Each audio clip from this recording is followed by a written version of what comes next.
Hello, friends. Welcome to the Sleep Aliens. Did you know that nearly 80% of those who watch my videos aren't subscribed? If you enjoy the content, I'd truly appreciate it if you hit that subscribe button. It helps a lot. Also, don't forget to leave a like and share your thoughts in the comments. By the way, where are you watching from? Let me know in the comments. You ever drive through the desert of Nevada at night? I mean, really drive it. Not just blast on through on I-95 with your cruise control set and your podcast playing.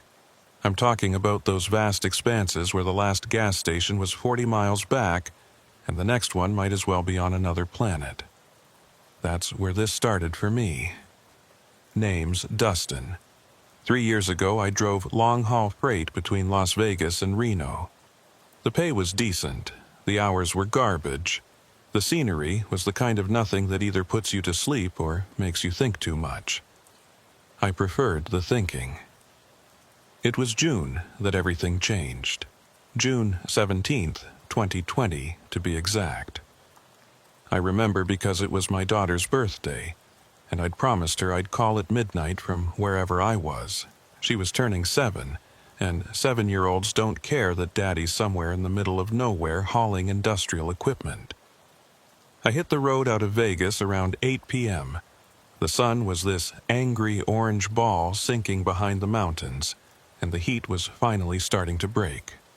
My rig was loaded with construction materials headed for a development project north of Tonopah. You know Tonopah? Most people don't.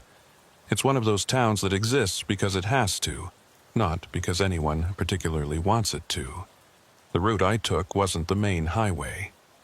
My dispatcher, Marcus, had given me specific coordinates for a shortcut that would save me about 90 minutes. He'd used it before, he said. Totally safe, just less traffic, better for making time. Just watch for the military signs, he'd told me. You'll be skirting the edge of the test range, but you're fine as long as you stay on the road. They don't care about truckers. They care about idiots trying to see Area 51.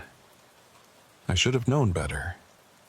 The turnoff came about 40 miles past the last town, a blink-and-you-miss-it place called Goldfield. The road was paved but narrow, the kind that makes you check your mirrors every 30 seconds to make sure you're not drifting. On both sides, the desert stretched out forever, flat and empty except for the occasional Joshua tree standing like a dead sentinel. Around 10 p.m., I noticed the lights. At first, I thought it was another truck coming from the opposite direction. 2 white lights, bright and steady, maybe a mile ahead. I flashed my high beams twice, the way you do, signaling that I'd seen them. They didn't flash back. I kept driving. The lights didn't get any closer. They just stayed there, hovering at the same distance no matter how fast I was going. I checked my speedometer. 65. I was doing 65 on an empty desert road, and those lights weren't moving. That's when the first weird thing happened. My radio cut out. I'd been listening to some late-night AM station out of Vegas, one of those talk shows where people call in about government conspiracies and cryptids. The host was mid-sentence about cattle mutilations when the whole thing just died. Not static, not a fade, just silence. I reached for the dial, twisted it back and forth. Nothing. I tried FM. Nothing. I tried my phone, thinking I'd stream something. No signal. Not even one bar. The lights ahead stayed exactly where they were. I'm not a superstitious guy. I've driven through worse. I've had engine trouble in Wyoming blizzards, blown tires in Arizona monsoons, and once I had a meth head try to carjack me at a rest stop in New Mexico. You learn to keep calm, assess the situation, and deal with it. But this felt different. The desert at night does things to your head. It's too quiet, too empty. Your brain starts filling in the silence with things that aren't there. I told myself that's all this was. The lights were probably from some military installation. The radio was just a loose connection. The phone signal was always spotty out here. I kept driving. At 10:47 p.m., according to my dashboard clock, I passed a sign. Restricted airspace ahead. Authorized personnel only. Great. Marcus's shortcut was taking me right past a military zone. But the road was public, I could see that. The fence line was at least a quarter mile to my left, running parallel to the highway. I wasn't trespassing. I was fine. The lights were still there. And then they moved. Not toward me, not away. They shifted to the left, off the road, and stopped again. Just stopped, hanging in the air about 10 feet off the ground. I could see them clearly now in my headlights. They weren't vehicle lights. They weren't attached to anything. They were just two spheres of white light, perfectly round, perfectly still. My hands tightened on the wheel. I should have stopped. I should have turned around. But there was nowhere to turn around, and stopping felt worse somehow. So I did what every idiot does in a situation like this. I kept going. As I got closer, maybe 100 yards away, the lights began to pulse. Slow at first, like a heartbeat. Bright, dim, then faster. Then they split apart, one moving left, one moving right, until they were flanking the road on either side, and I was driving right between them. The temperature inside the cab dropped. I'm not talking about a little chill. I'm talking about going from 75 degrees to what felt like 40 in about 5 seconds. I could see my breath. The windows started fogging up from the inside. That's when my engine died. No sputter, no warning. The whole rig just shut off like someone had flipped a switch. The headlights went dark. The dashboard went black. I was coasting now, using what momentum I had left to drift to the shoulder. And those lights got brighter. They moved closer, gliding over the sand without making a sound. I couldn't hear anything. No wind, no insects, no hum from the lights themselves. Just this overwhelming, suffocating silence that made my ears ring. I sat there in the dark cab, hands still gripping the wheel, trying to understand what I was looking at. The lights were maybe 20 feet away now, one on each side of the truck. Up close, they looked wrong. Not like spotlights or flares. They didn't cast shadows. The sand beneath them wasn't lit up the way it should have been. It was like the light was coming from nowhere and going nowhere. My chest felt tight. I wanted to reach for the door handle, wanted to jump out and run, but my body wouldn't respond. It wasn't paralysis exactly. It was more like my brain was sending signals that my muscles just ignored. And then I saw movement. Something stepped into the edge of the light on my left. I couldn't see it clearly, just an outline. Tall, thin, moving with this jerky, unnatural gait like it was learning how to walk for the first time. I tried to scream. Nothing came out. The shape moved closer to the truck. I could hear it now, a soft scraping sound against the asphalt. It reached the driver's side door, and I felt the whole rig shake slightly, like something was climbing onto the step. The window fogged up completely. I couldn't see anything. And then, just like that, the lights went out. The engine roared back to life. The dashboard lit up. The radio blasted back on mid-sentence, the talk show host still rambling about New Mexico. My headlights cut through the darkness, illuminating nothing but empty road ahead. I didn't wait. I slammed my foot on the gas and got the hell out of there. I drove for 2 straight hours without stopping. Didn't slow down until I saw the lights of Tonopah in the distance. My hands were shaking so bad I could barely hold the wheel. My shirt was soaked through with sweat despite how cold I'd been. When I finally pulled into a truck stop, I checked the clock. 1:23 a.m. But that was impossible. I'd passed that military sign at 10:47. Even accounting for the time I'd been stopped, I should have reached Tonopah by 11:30, maybe midnight at the latest. Where had I been for almost 3 hours? I didn't have an answer. I called my daughter's phone. It went straight to voicemail. I'd missed her birthday midnight call. I'd missed it by over an hour, and I had no memory of where I'd been or what I'd been doing. I should have reported it. Should have called someone, filed something, talked to Marcus. But who was I going to tell? What was I going to say? That I saw lights in the desert and lost 3 hours? They'd think I'd fallen asleep. They'd pull me off the route. They'd probably drug test me. So I kept my mouth shut. I finished the delivery, drove back to Vegas, and tried to forget about it. But 2 weeks later, it happened again. Same route. Same time of night. Marcus had given me another run to Tonopah, and like an idiot, I took it. I told myself it was a fluke. A weird night, too much coffee, not enough sleep, my imagination running wild in the dark. This time I was ready.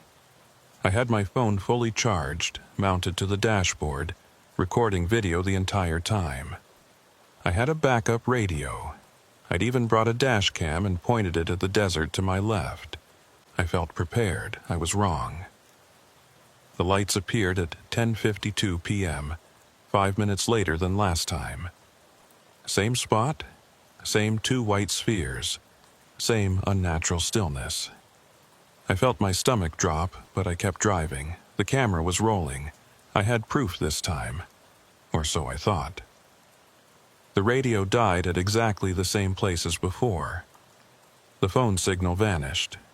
But this time I was ready for the engine to cut out, so when it did, I didn't panic. I coasted to the shoulder, put the rig in a park, and waited. The lights moved closer. I could see them in the side mirrors, gliding across the desert like they were on rails. My breath came out in clouds. The temperature had dropped again, and I could hear frost crackling on the windshield. But this time, I saw what was making the lights. They were attached to something. Not a vehicle, not a drone. Something organic. I don't know how else to describe it. The shapes were angular and smooth at the same time, like watching geometry move. They didn't reflect light the way metal does. They absorbed it, and they were big. The one on my left had to be at least 30 feet across, hovering about 10 feet off the ground. I could see details now, panels or seams running along the surface, and beneath it, these thin appendages that looked almost like landing gear but moved independently, flexing and bending. The thing on the right was identical. They flanked my truck and I sat there recording everything. Or, at least I thought I was. My phone screen showed the camera app was active, the timer was running, but when I looked at the viewfinder, all I saw was static. That's when I heard the voice. It wasn't coming from outside.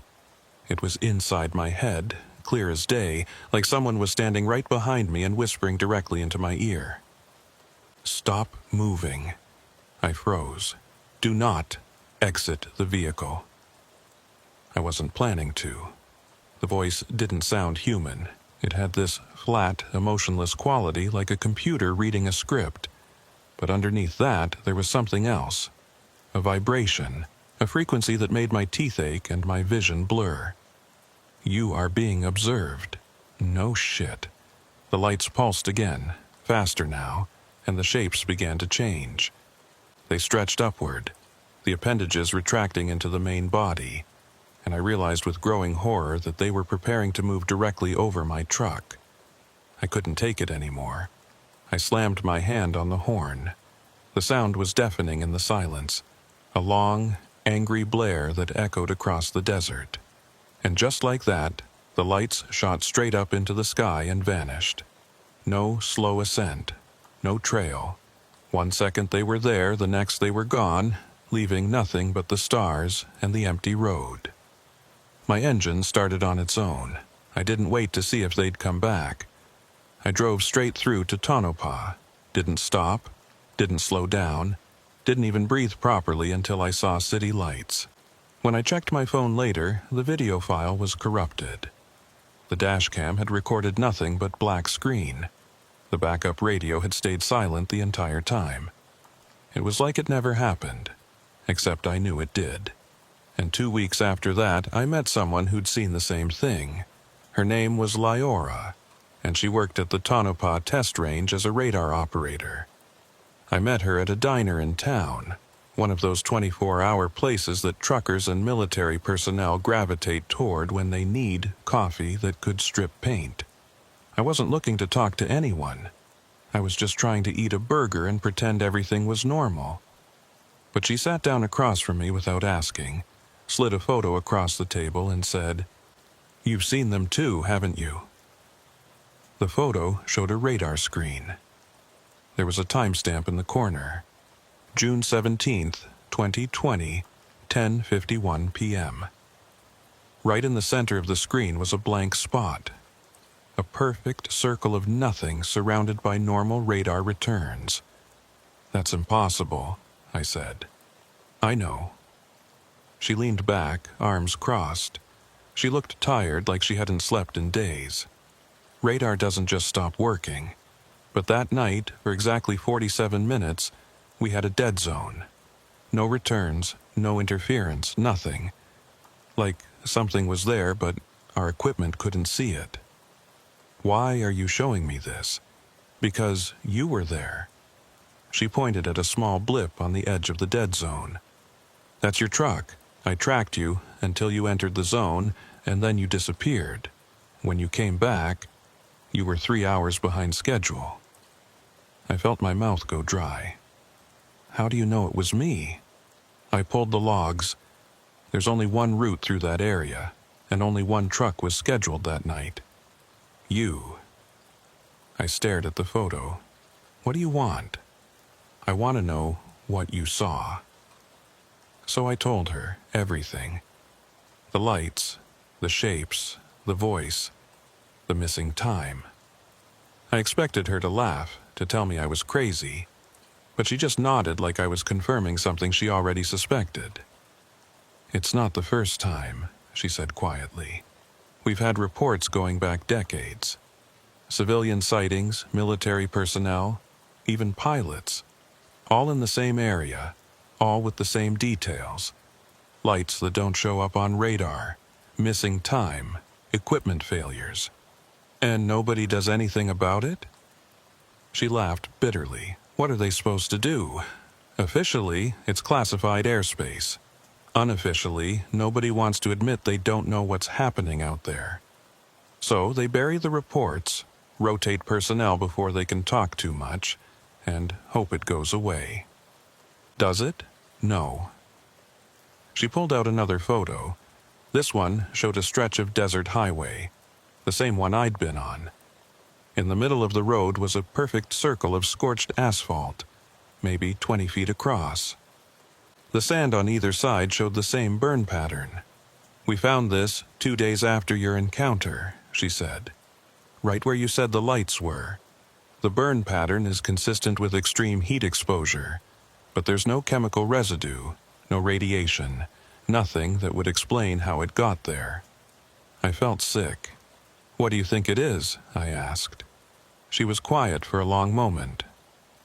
"I don't know, but I think it's been here a long time, and I think it's getting bolder." "Why?" "Because the sightings are increasing. 3 years ago, we'd get maybe 1 report a month. Last year, it was weekly. This year?" She leaned forward. "We're averaging 3 to 4 encounters per week. Something's changed." "Like what?" "That's what I'm trying to figure out." She stood up, left a 20 on the table for her coffee. "If it happens again, call me. Don't tell anyone else, just me." She handed me a card with the nothing but a phone number on it. "Why should I trust you?" I asked. "Because you don't have anyone else who'll believe you." She was right. The third encounter happened exactly 1 month later. And this time I wasn't alone. Marcus had assigned me a trainee, a kid named Jake, who was fresh out of trucking school and eager to learn the routes. He was 22, full of energy, and talked nonstop about everything from sports to politics to his girlfriend back in Carson City. I tried to get out of it. Tried to tell Marcus I preferred working solo, but he insisted, said it would be good for me to show someone the ropes, and besides, the company wanted more drivers trained on the Nevada routes. So Jake climbed into my cab at 7 p.m., and we headed north. I didn't tell him about the lights. How could I? "Hey kid, just so you know, we might see some UFOs and lose a few hours." He'd think I was insane. Instead, I drove, and he talked, and I tried not to think about what might happen when we reached that stretch of road. We passed Goldfield around 9:45 p.m. The sun had been down for hours, and the desert was pitch black except for our headlights cutting through the darkness. Jake had finally gone quiet, staring out the window at nothing. "It's creepy out here," he said. "You get used to it." "How long have you been running this route?" "Few months." "Ever see anything weird?" I almost laughed. Define weird. "I don't know, like animals, coyotes or whatever." "Sometimes." He went quiet again and I checked the clock. 10:15 p.m. We were getting close. At 10:47, right on schedule, the lights appeared. Jake saw them first. "Whoa, is that another truck?" "No." "Then what? Don't ask questions, just watch." He looked at me like I'd grown a second head, but he stayed quiet as the lights held their position ahead of us. I could see him leaning forward, squinting, trying to make sense of what he was seeing. "They're not moving," he said. "I know, but we're getting closer." "No, we're not." He checked the speedometer. "We're doing 70. "I know." The radio cut out. Jake jumped in his seat. "What the—" "It's going to get cold," I said. "And the engine's going to die. When it does, don't panic." "What are you talking about?" The temperature dropped. Jake's breath came out in clouds and he wrapped his arms around himself. "Jesus Christ, what's happening?" "Just stay calm." The engine died. We coasted to a stop and the lights moved in, one on each side. Jake was breathing hard now, his eyes wide with fear. "Dustin, what the fuck are those?" "I don't know." The shapes became visible, the same angular geometries I'd seen before, hovering just off the ground. The lights pulsed, and I could see Jake's face going pale in the glow. "We need to get out of here," he whispered. "We can't. The engine's dead." "Then we run." "Don't." I grabbed his arm as he reached for the door handle. "Trust me. Don't leave the truck." He stared at me, terrified. "How do you know?" "Because this has happened before." The voice came then, the same flat, emotionless whisper inside our heads. "Remain still. Do not exit the vehicle." Jake screamed. It was high-pitched and raw, the kind of scream that comes from pure primal terror. He clawed at the door handle, trying to get out, but I held him back, wrestling him into his seat as he thrashed and shouted. "Let me go! Let me go! Jake, stop!" The lights pulsed faster, and the shapes moved closer, their appendages extending toward the truck. I could see details now, intricate patterns on their surfaces, almost like circuitry but organic, pulsing with that same white light. And then something else appeared. Between the two shapes, standing on the road directly in front of us, was a figure. It was tall, maybe 7 feet, with proportions that were almost human but not quite. The limbs were too long, the joints bent at wrong angles, and the head was smooth and featureless except for what might have been eyes, 2 dark ovals that caught the light and reflected nothing. Jake had stopped screaming. He was hyperventilating now, pressed against the passenger door, staring at the figure. "What is that?" he whispered. "What is that?" I didn't answer. I couldn't. The figure raised one arm, a slow, deliberate motion, and pointed directly at the windshield, directly at us. The voice came again, louder this time. "You have been marked. You will remember this." and then everything went white. When I woke up, we were parked at a truck stop in Tonopah. The engine was running. Jake was unconscious in the passenger seat, his head tilted back, mouth open. I checked the clock. 4:17 a.m. We'd lost almost 6 hours. I shook Jake awake. He came to slowly, blinking in confusion, then sat up straight and looked around wildly. "Where are we?" "Tonopah." "How did we—" He stopped, memory flooding back. His face went white. "Did that really happen?" "Yeah. The lights, the thing standing in the road." "Yeah." He was quiet for a long time, then, "We need to report this." "To who?" "I don't know. The police, the military, someone." "And tell them what? That we saw a UFO?" "We both saw it. You can back me up." I wanted to tell him it wouldn't matter, that no one would believe us, that even if they did, there was nothing they could do. But he looked so desperate, so scared, that I just nodded. "Okay, we'll figure it out." But we never did. Jake quit 2 days later. Just called Marcus and said he was done, didn't even give a reason. I tried reaching out to him, but he wouldn't answer my calls or texts. Last I heard, he'd moved back to Carson City and was working at a warehouse, day shifts only, never wanted to drive at night again. I didn't blame him. I called Leora. She picked up on the first ring. "When?" "Last night. I had a trainee with me." There was a pause. "Is he okay?" "Physically, yeah. Mentally, I don't think so." "Did he see them?" "Everything. The lights, the shapes, the figure." Another pause. "The figure?" "You know what I'm talking about." "Meet me at the test range. East Gate, midnight. That's restricted. I'll clear you. Just be there." She hung up. I didn't sleep that day. Just laid in my apartment staring at the ceiling, trying to process what had happened. The figure, the voice. "You have been marked. You will remember this." What did that mean? At 11:45 p.m. I drove to the test range.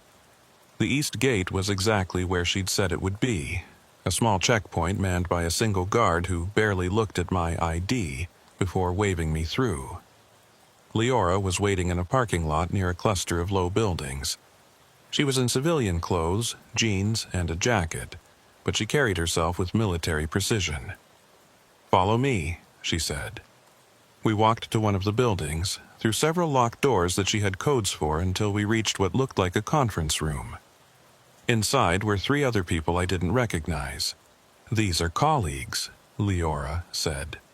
"People I trust. They've all had experiences similar to yours." The first was a woman in her 50s, introduced as Dr. Sarah Klein, a physicist who'd worked at the range for 15 years. The second was a man about my age named Tom Rivera, a former Air Force pilot. The third was younger, maybe 30, a civilian contractor named Lisa Park. "We're not official," Leora said, sitting down. "This isn't sanctioned by the military or the government. This is just us trying to figure out what the hell is happening out there." "How long have you been doing this?" I asked. 3 years, Sarah said. "Ever since my first encounter." "How many have you had?" 12. I felt my stomach drop. 12? "They're not random," Tom said.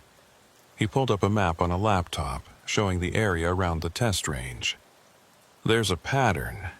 The sightings cluster around specific locations, always within a 5-mile radius of this point." He indicated a spot on the map right in the middle of the restricted zone.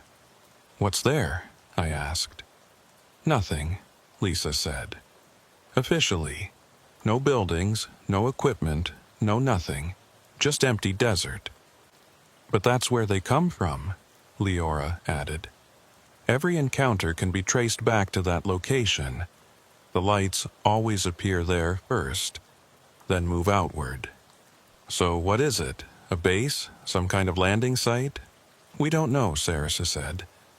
We've tried getting access, but it's classified above our clearance levels. The only people who've been there are special operations, and they're not talking. I sat down, trying to process this. Why me? Why Jake? Why any of us? That's what we're trying to figure out, Leora said. There's no obvious pattern to the targets. Different ages, genders, backgrounds. The only commonality is proximity to the test range and traveling at night. What about the missing time? I asked. Do all encounters involve that? Not all, Tom said. I've had 5 encounters. 3 involved missing time, 2 didn't. The ones that did, he hesitated. I've had medical issues since. Unexplained headaches, vision problems, memory gaps beyond the encounters themselves. Me too, Lisa said quietly. I lost an entire week once. Just woke up in my apartment with no memory of how I got there. My car was in a different spot, my clothes were different, and I had marks. What kind of marks? She rolled up her sleeve, showing me a series of small, circular scars on her forearm. They were perfectly symmetrical, arranged in a triangle pattern. They appeared after my 3rd encounter, she said. I didn't put them there. I don't know what they are or what they mean. I felt cold. Has anyone tried to go to the media, make this public? 2 people did, Sarah said. Both were discredited within days. One lost his job, the other was committed to a psychiatric facility. Whatever this is, someone very powerful wants it kept quiet. So what do we do? Leora pulled out a thick folder and set it on the table. We document everything, every encounter, every detail, every piece of physical evidence we can find. And when we have enough, when we can't be dismissed as crazy or lying, we release it all at once. That's a lot of faith in documentation, I said. It's all we have. She opened the folder, showing me pages of handwritten notes, printed radar logs, photographs of burn marks and landing sites, medical records, everything they'd collected over 3 years. We think they're preparing for something, Tom said. The frequency is increasing. The encounters are lasting longer, and they're becoming more direct, more interactive. The figure you saw, Sarah said. That's new, or at least newer. The first reports of physical entities only started appearing 6 months ago. Before that, it was just lights and missing time. What changed? We don't know. But something did. I looked at all of them, these people who'd gone through the same terror I had, who were trying to make sense of the impossible. What do you need from me? I asked. Leora smiled grimly. Your truck route goes right through the hot zone. We need you to keep driving it, keep documenting, and if you encounter them again... She pulled out a small device, about the size of a phone. Use this. What is it? A specialized recorder. It uses a different frequency band than normal electronics. We've found that standard devices fail during encounters, but this one has a better chance of functioning. I took it, felt its weight. And if I get more missing time, more marks, then we'll deal with it, Sarah said. Together. I wanted to say no. Wanted to walk out, quit my job, move to the other side of the country and never think about Nevada again. But I didn't. Maybe it was curiosity. Maybe it was stubbornness. Or maybe, deep down, I knew they were right. Whatever was happening out there, it wasn't going to stop just because we ignored it. Okay, I said, I'll do it. The 4th encounter happened 3 weeks later. I was alone this time, which was both a relief and a source of anxiety. I had the recorder Leora gave me mounted on the dashboard, powered on, capturing everything. The lights appeared at 10:51 p.m., and I was ready. Or I thought I was. This time, they didn't wait. The moment I saw them, they shot forward, closing the distance in seconds. My engine died instantly, and the shapes materialized on either side of the truck before I could even process what was happening. But something was different. There were more of them.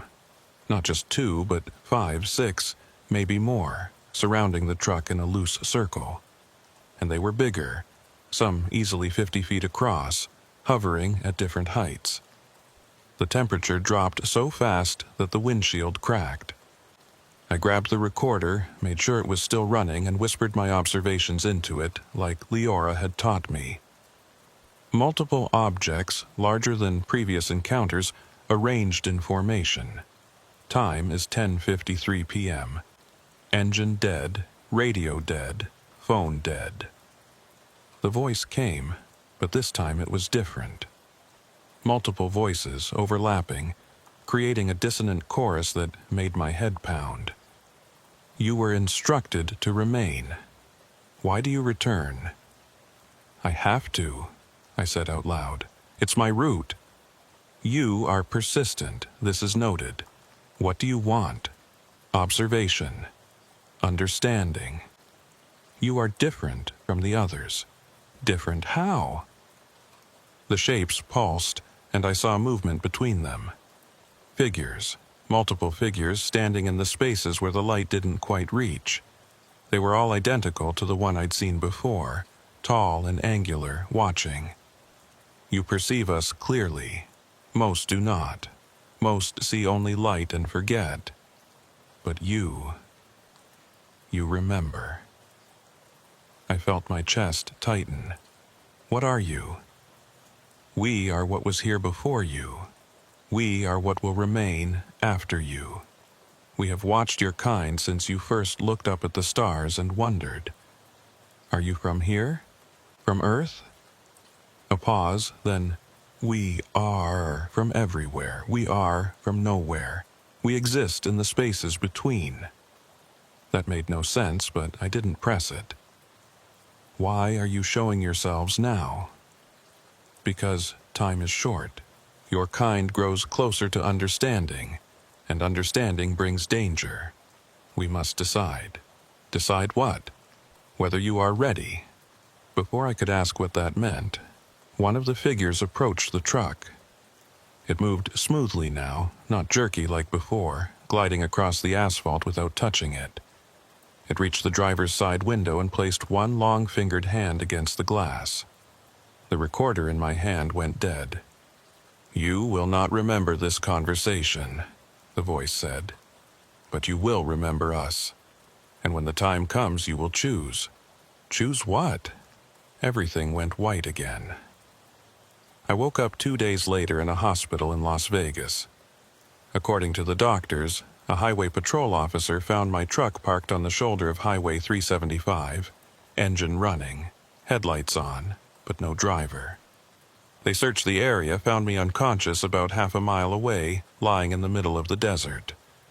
I had no injuries, no explanation for how I got there or why. The truck was undamaged, the cargo was intact, and the recorder was gone. Marcus visited me in the hospital, asked if I was okay, if I needed time off. I told him I was fine, just some kind of seizure or something, probably dehydration. He didn't push it. Leora visited too, but we didn't talk about what happened. She just sat there for a while, then left a new recorder on the bedside table. In case you need it, she said. When I was released, I went back to my apartment and tried to piece together what had happened. I remembered the lights, the shapes, the figures. I remembered the conversation, or most of it. Whether you are ready for what? I didn't have an answer, and that terrified me more than anything else. I kept driving the route. What else was I going to do? The encounters continued, always following the same pattern.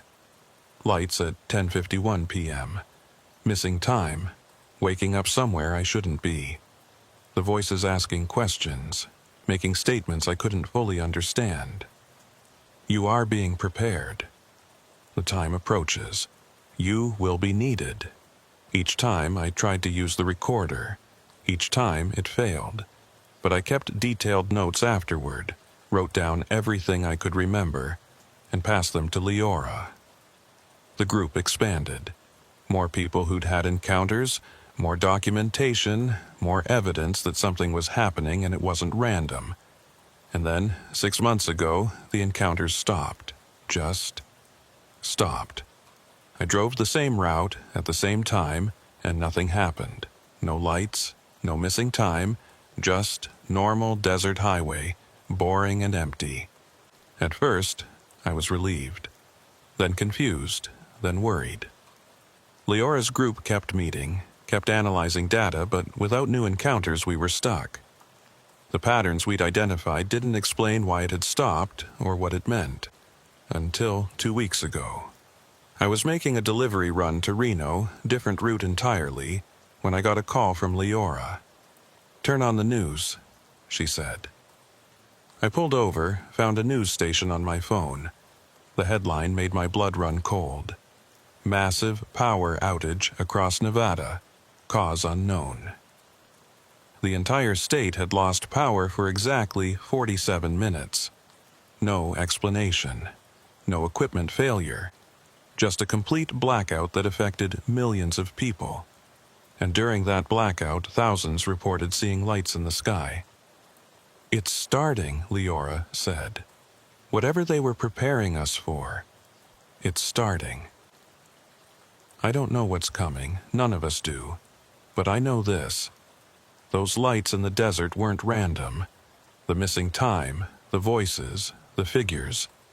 They were testing us. Observing us, preparing us for something. "You will choose," they said. I think I'm starting to understand what that means. The next time you're driving through Nevada at night and you see lights that don't make sense, don't dismiss them. Don't convince yourself it's just military aircraft or weather phenomena. Pay attention, because whatever's out there, it's been watching us for a very long time. And I think it's done waiting.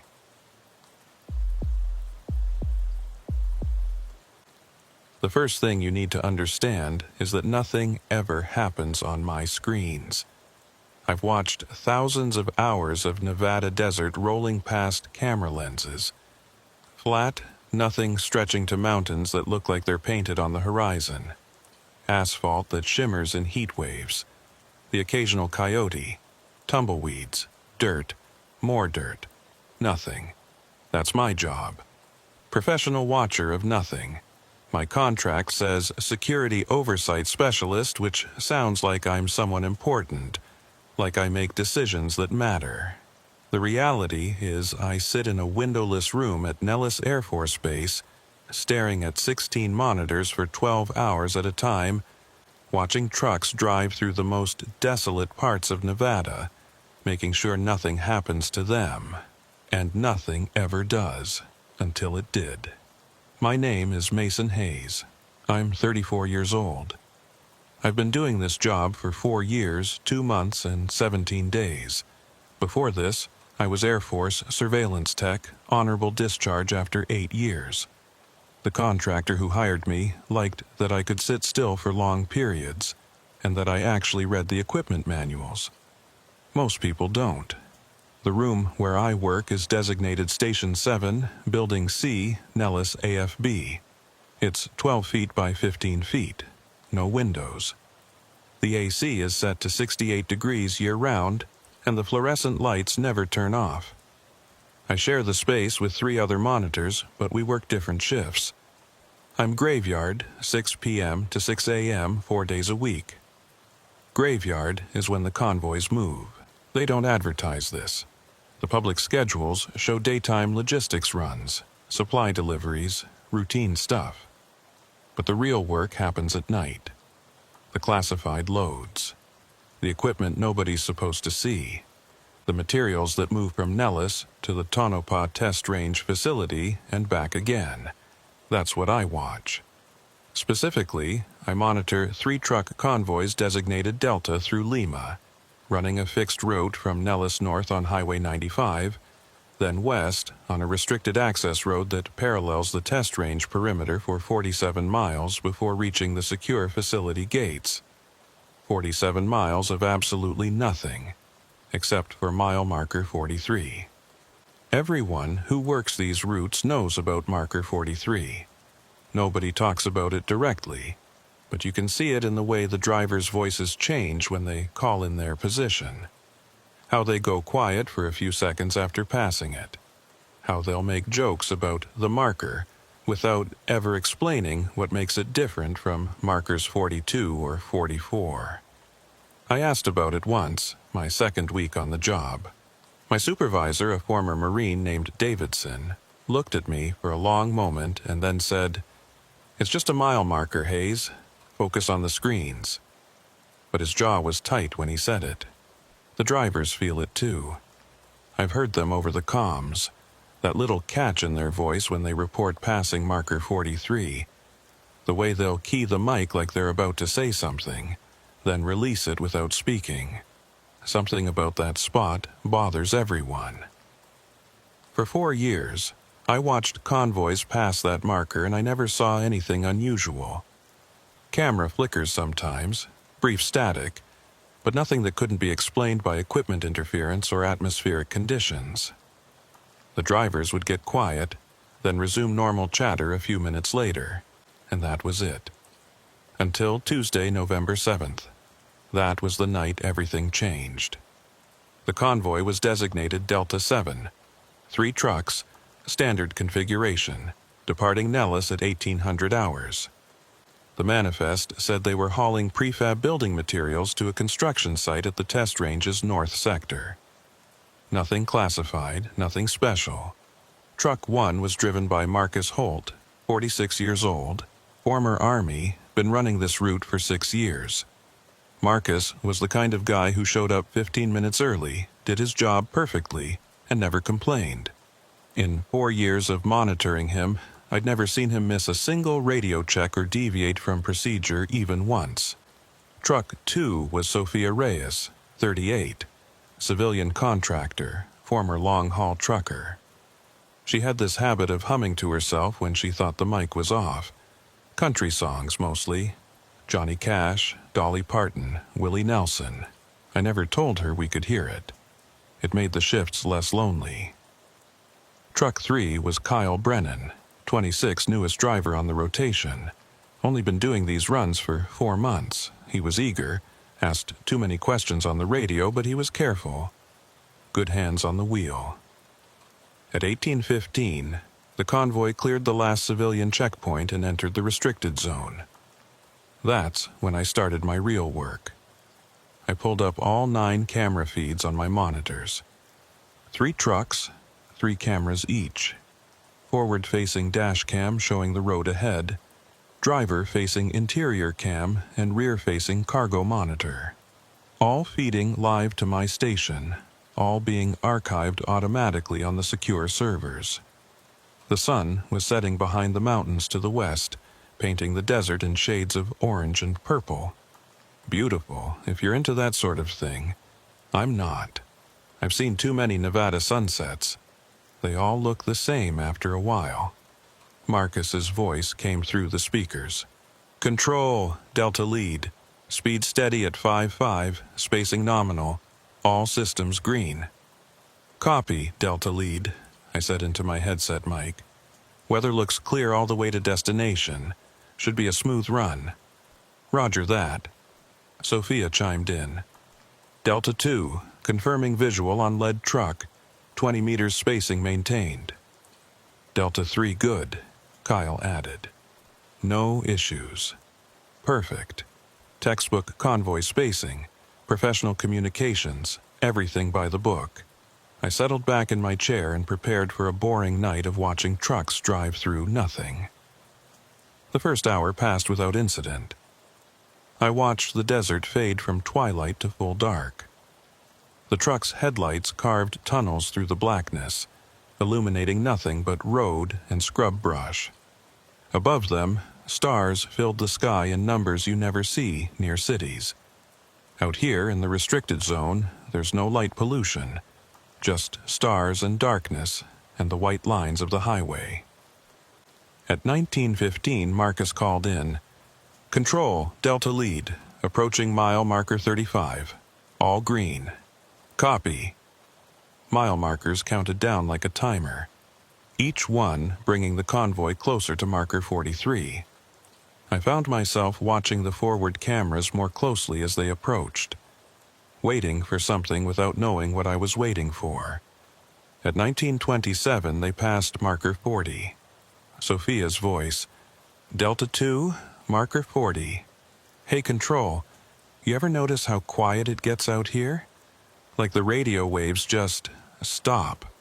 I hadn't, actually, but now that she mentioned it, there was something about the quality of the radio transmission that changed in this sector. A hollowness to the voices, like they were speaking from the bottom of a well. "Atmospheric interference," I said. "Probably the mountains affecting signal propagation." "Yeah, probably." But she didn't sound convinced. Kyle spoke up. "Delta 3 here. Anyone else seeing that?" My attention snapped to his forward camera. "Seeing what, Delta 3? I don't know. The sky looks weird, like there's a shimmer or something." I checked all the forward cameras. The night sky looked normal to me.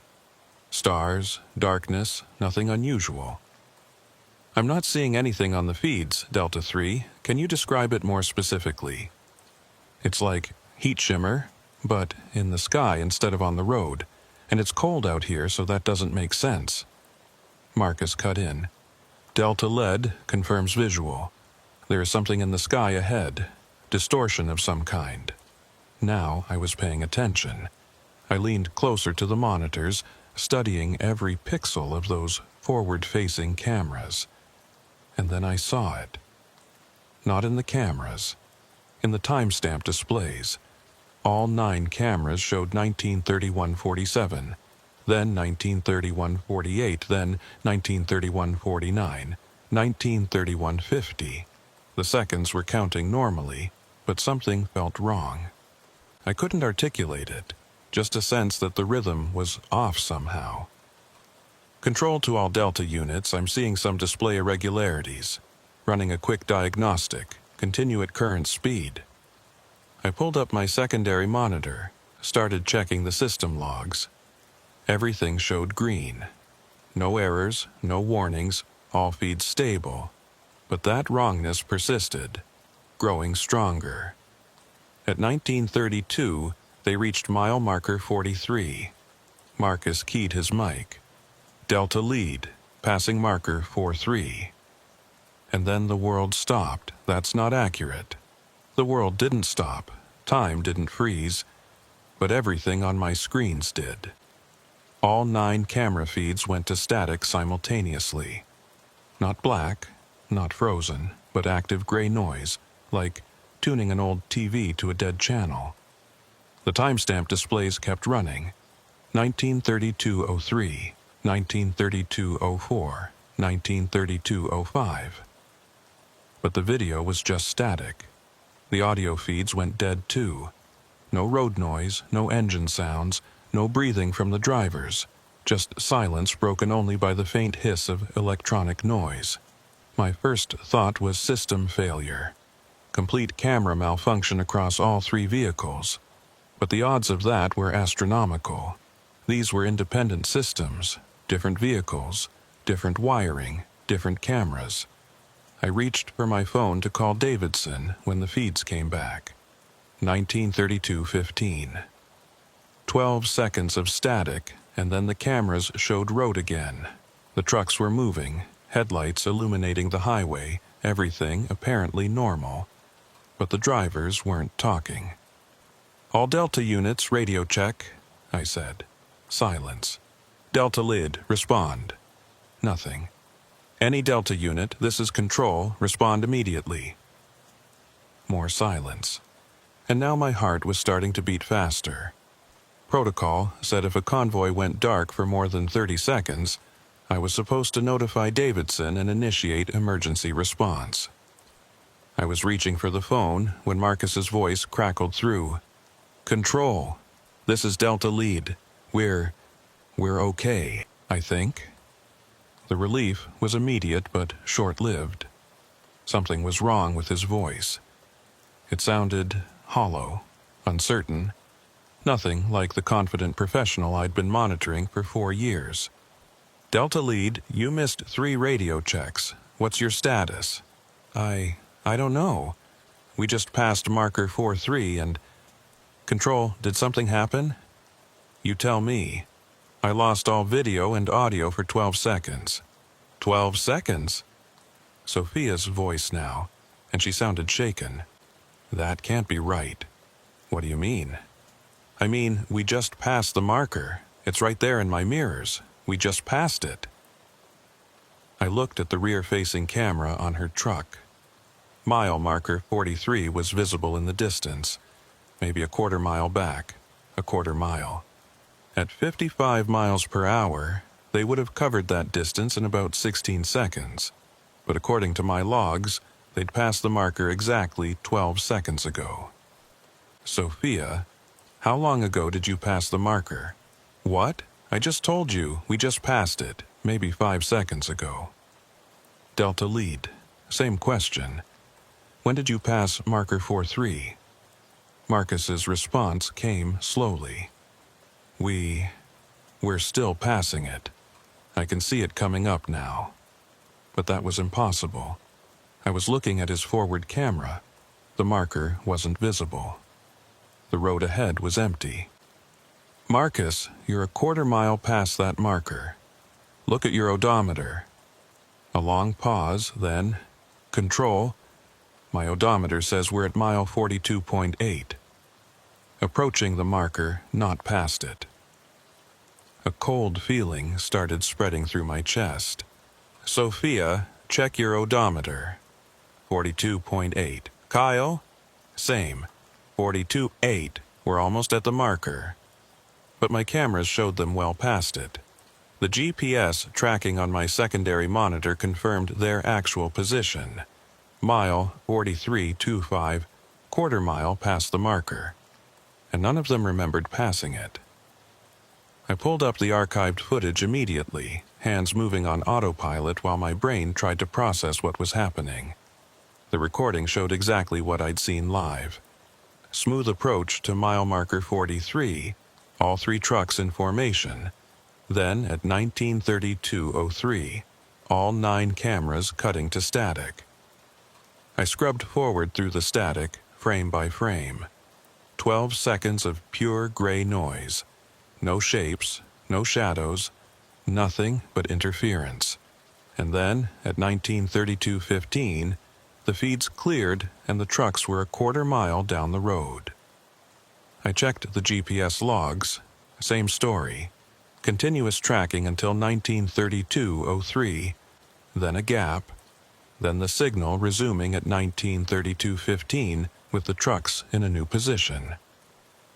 12 seconds. 12 seconds where 3 trucks and 3 drivers simply ceased to exist on every monitoring system I had, and none of the drivers remembered those 12 seconds happening. I grabbed my phone and called Davidson. He answered on the second ring. This better be important, Hayes. Sir, we have a situation with Delta 7. I need you to come to Station 7 immediately. What kind of situation? I'd rather show you in person, sir. I don't know how to explain it over the phone. There was a pause. Davidson was good at reading tone, and he'd clearly heard something in my voice that concerned him. On my way. Keep monitoring the convoy. Don't let them out of your sight. Yes, sir.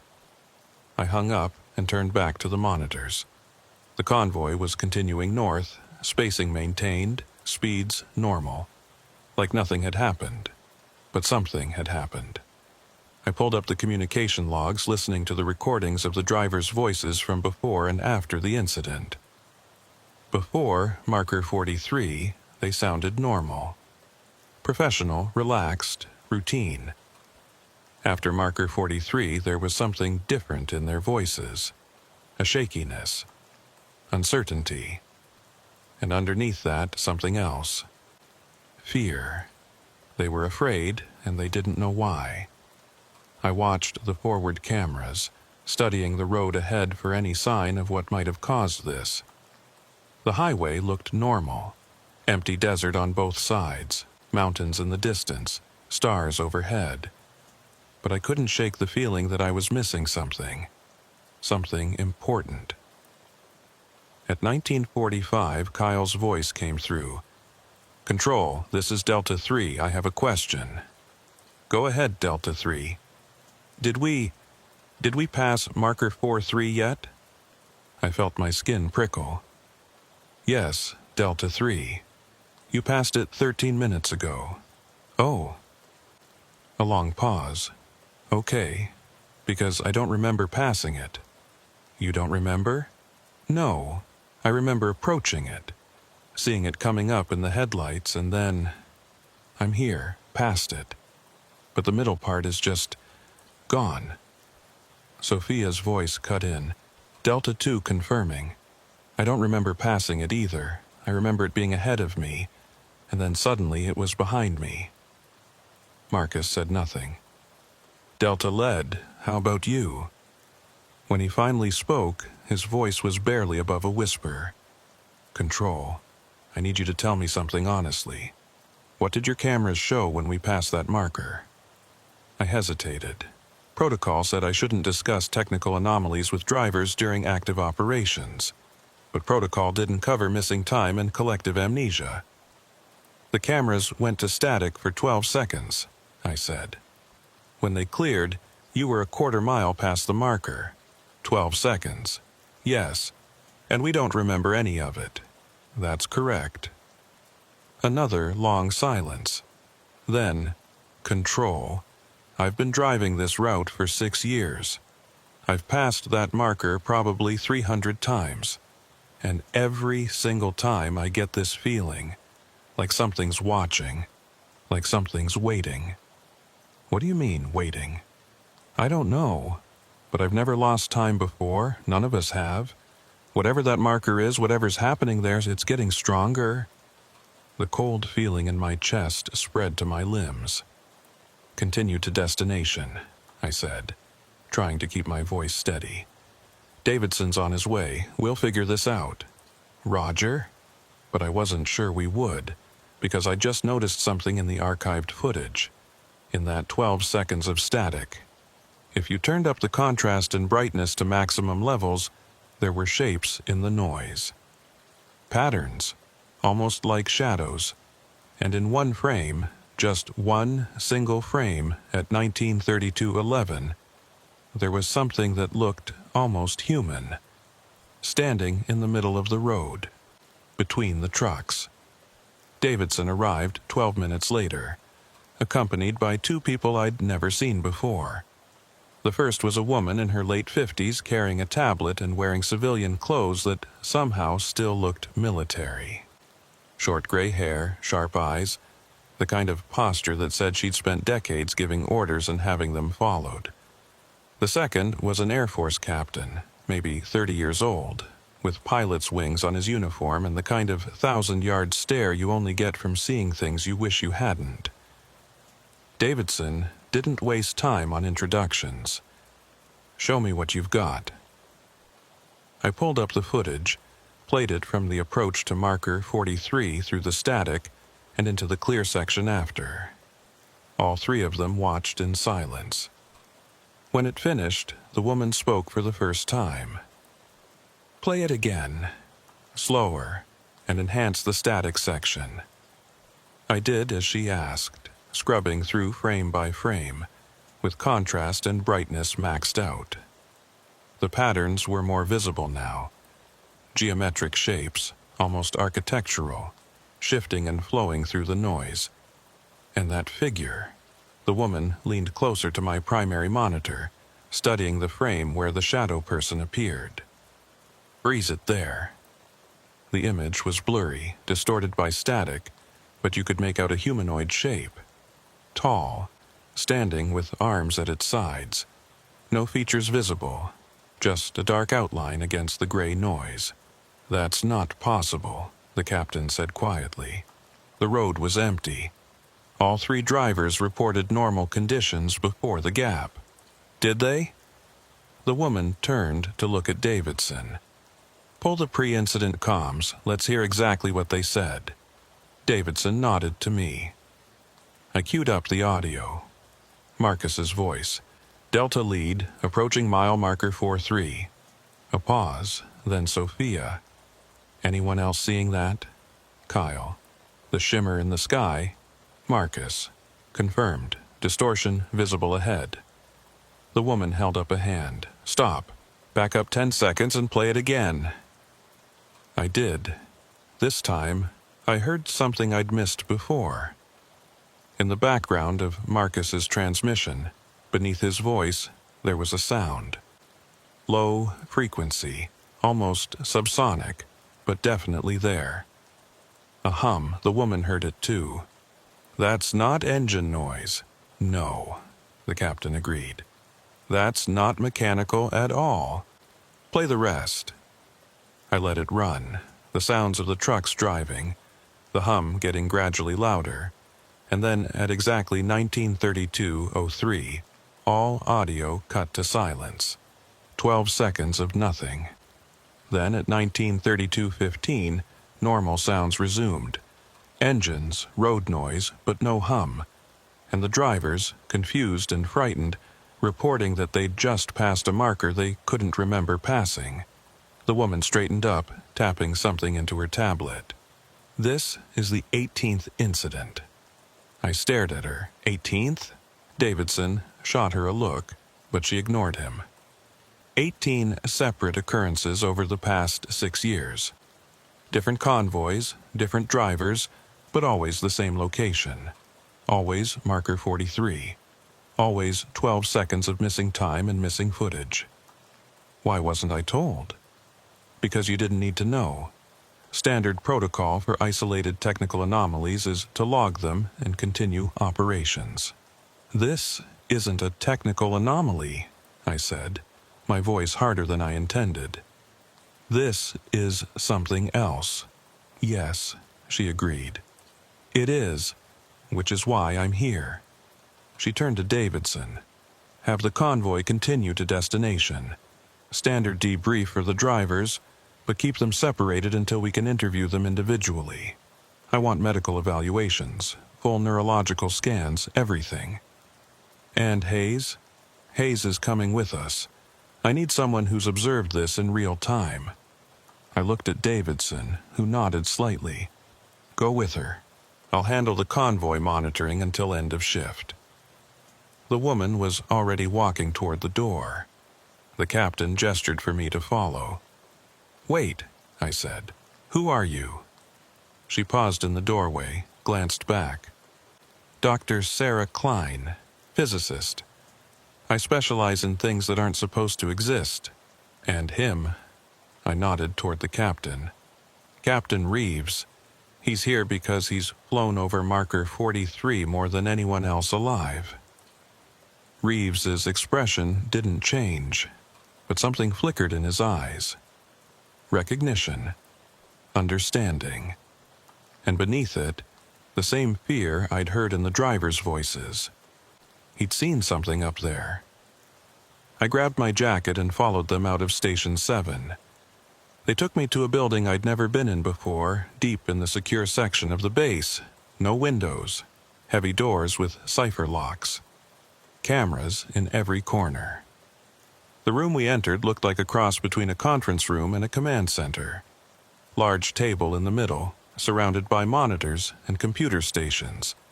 The walls were covered with maps, photographs, and what looked like radar imagery. Dr. Klein gestured to a chair. Sit. We have a lot to cover and not much time. Time until what? Until the next convoy. We're sending one through tomorrow night. I sat down, feeling off balance. Why? Because we need more data. The incidents are increasing in frequency, and we need to understand why. She pulled up an image on one of the monitors. It showed a satellite view of the Nevada desert, with a red circle marked around a specific location, mile marker 43. Look at this, she said. Thermal imaging from 3 nights ago. See anything unusual? The image showed the highway as a dark line cutting through lighter-colored desert. The test range facilities glowed white from their heat signatures. But around marker 43, there was something else. A dark spot, perfectly circular, exactly 300 meters in diameter. What am I looking at? A cold zone. The temperature inside that circle is consistently 15 degrees lower than the surrounding area. It doesn't vary with time of day or weather conditions. It's always there. Always? We've been monitoring it for 2 years. Before that, she pulled up another image. Same location, but no cold zone visible. Nothing. The anomaly appeared suddenly on June 12, 2021. No geological changes, no equipment installations, no explanation. Reeves spoke up.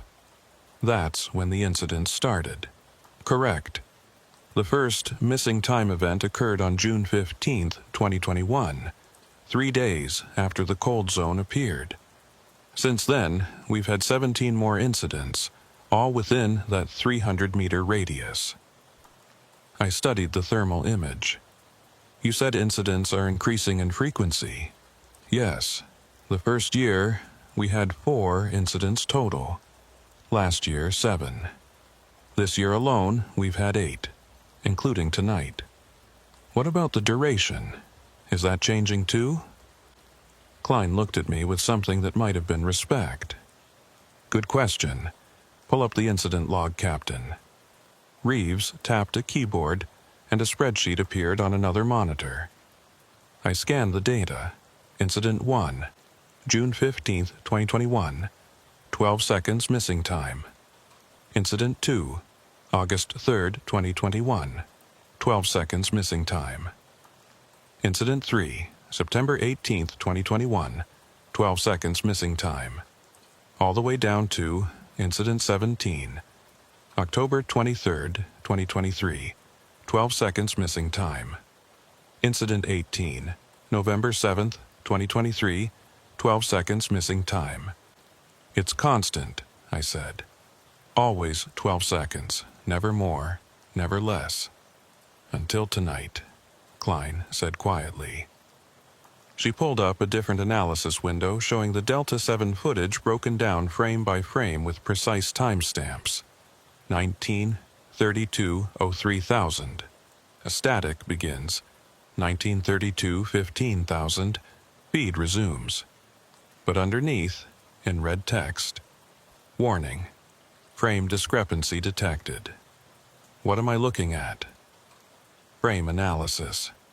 The cameras record at 30 frames per second. In 12 seconds, we should have 360 frames of static. But Delta 7's footage shows 378 frames. My stomach dropped.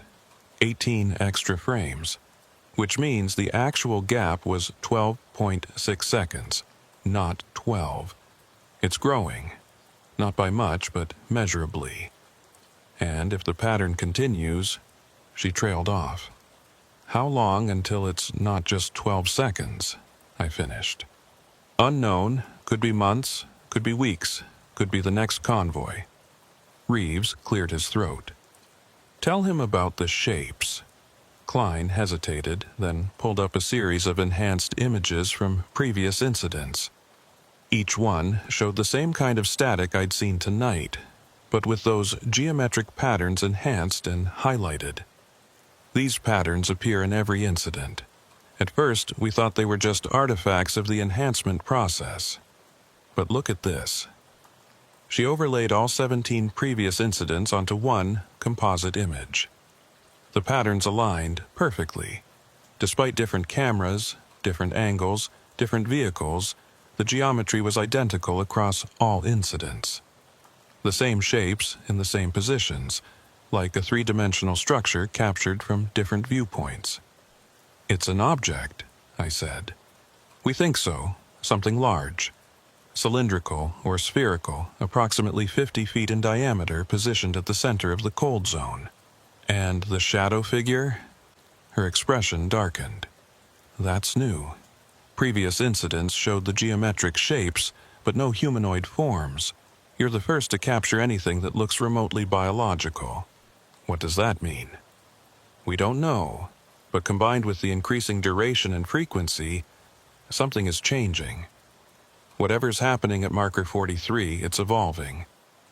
I sat back, trying to process everything. Okay, let's say I believe all this. Let's say there's something at that location causing temporal distortions or whatever. Why? What's the purpose? That's what we're trying to figure out. Captain Reeves has a theory. Reeves pulled up a different map. This one showing the entire Nevada Test and Training Range. Look at marker 43's position relative to the range boundaries. I looked. The marker sat almost perfectly centered between Nellis AFB to the south and the Tonopah facility to the north. But more interesting was its position relative to the test range itself. It's on the edge, I said, right at the perimeter. Not just the perimeter. Look closer. He zoomed in.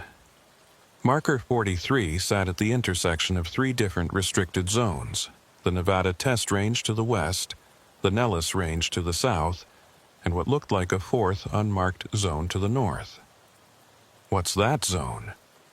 Reeves and Klein exchanged a glance. That, Klein said carefully, is classified above your current clearance. But it's relevant. Everything is relevant. That's why you're here. Tomorrow night, we're sending convoy Echo 4 through. 4 trucks instead of 3. Each driver will be briefed and equipped with additional monitoring equipment. And you'll be stationed at a forward observation post inside the 300-meter radius but protected by shielding. You want me to be inside the field when it happens? We need real-time observation from someone who understands what to look for. Someone who's seen it before. What if I get caught in the distortion? The observation post has experimental shielding. Theoretically, it should protect you from whatever's causing the temporal displacement. Theoretically. Yes. I should have said no. Should have walked out right then and gotten as far from Nevada as I could. Instead, I heard myself saying, "What time?" They gave me the rest of the night off, but I couldn't sleep. I went back to my apartment in base housing, sat on my couch, and watched the sun come up through my window. My mind kept replaying that shadow figure in the static. The way it stood so still, arms at its sides, like it was waiting. Waiting for what? Around 0900, my phone buzzed. Text from Davidson. Drivers debriefed. Medical came back clean. They remember nothing from the gap. Interview transcripts attached. I opened the attachment and started reading. Marcus Holt's interview was first. Q. Describe what you remember from the approach to marker 43. A. Normal drive. Clear night, good visibility. As we got closer, maybe a quarter mile out, I started feeling pressure. Like a change in air pressure or altitude made my ears pop. Kwako, did you see anything unusual? Apen. There was something in the sky. A shimmer, like heat distortion, but it was too cold for heat shimmer. Kyle noticed it first, then I confirmed visual. Kios, what happened next? Aishi. We got closer, the shimmer got more intense, and then... I don't remember. I remember the marker being ahead of me, and then it was behind me. Like someone cut out a piece of film. Kwati. Did you feel anything during the gap? A. No, nothing. It's just not there in my memory. Like it never happened. Kwati. Ishi. Has this ever occurred before on previous runs? Aishi. Long pause. No. But I've always felt something at that marker, like I was being watched. This time it felt stronger, more present. Sophia's interview was similar, same pressure change, same visual distortion, same complete absence of memory for the gap. But Kyle's interview was different. Kya. What do you remember? AP. I remember all of it. Kissy. You remember the 12 seconds. HC. I remember something. I don't know if it was 12 seconds. It felt longer. Or maybe shorter. Time was weird. Kyoti. Can you describe what you experienced? Ape. We were driving toward the marker. I saw the shimmer in the sky.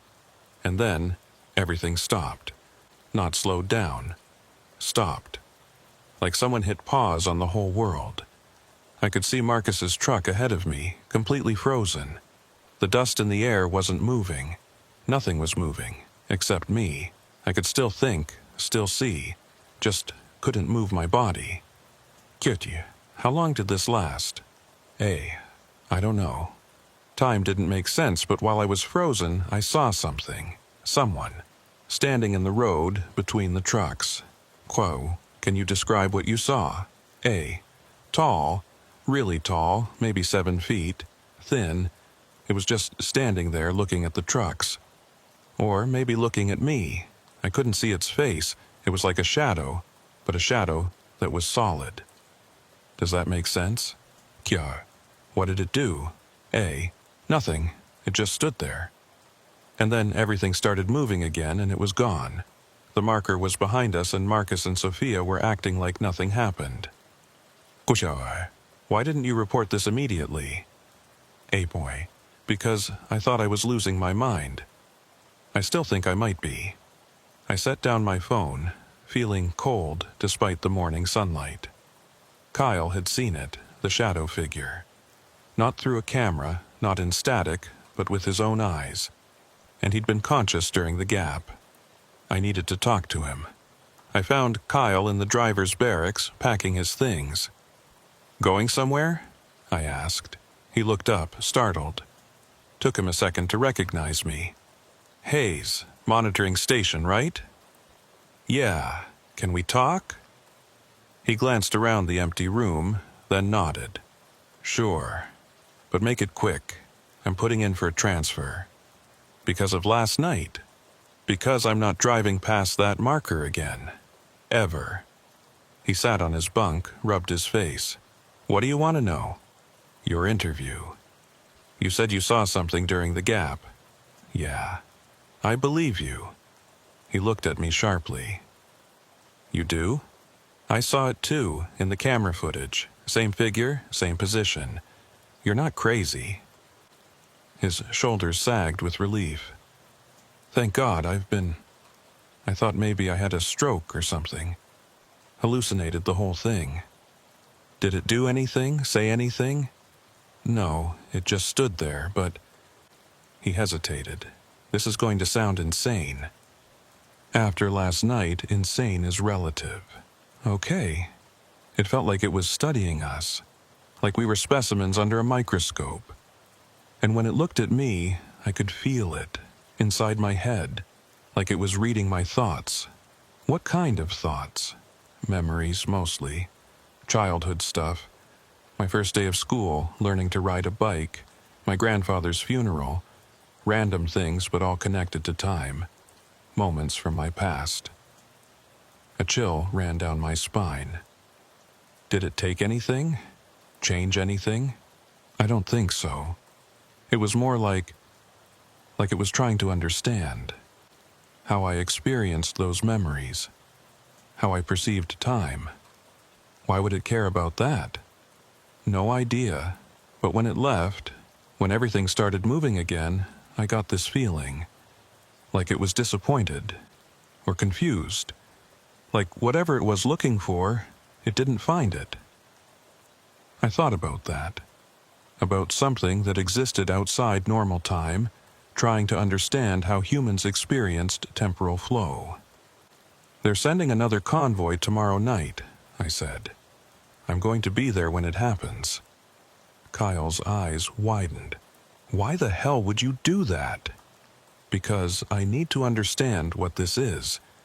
And because if I don't, people are going to keep driving past that marker without knowing what they're getting into. Then you're braver than me. Or crazier. He stood up, offered his hand. Good luck, man. And if you see that thing again, tell it I said it can keep whatever memories it took. I don't want them back." We shook hands. He finished packing and left. I walked back to my apartment, pulled out my laptop, and started going through every piece of data Klein had given me access to. 17 previous incidents. Hundreds of pages of reports, photographs, analysis.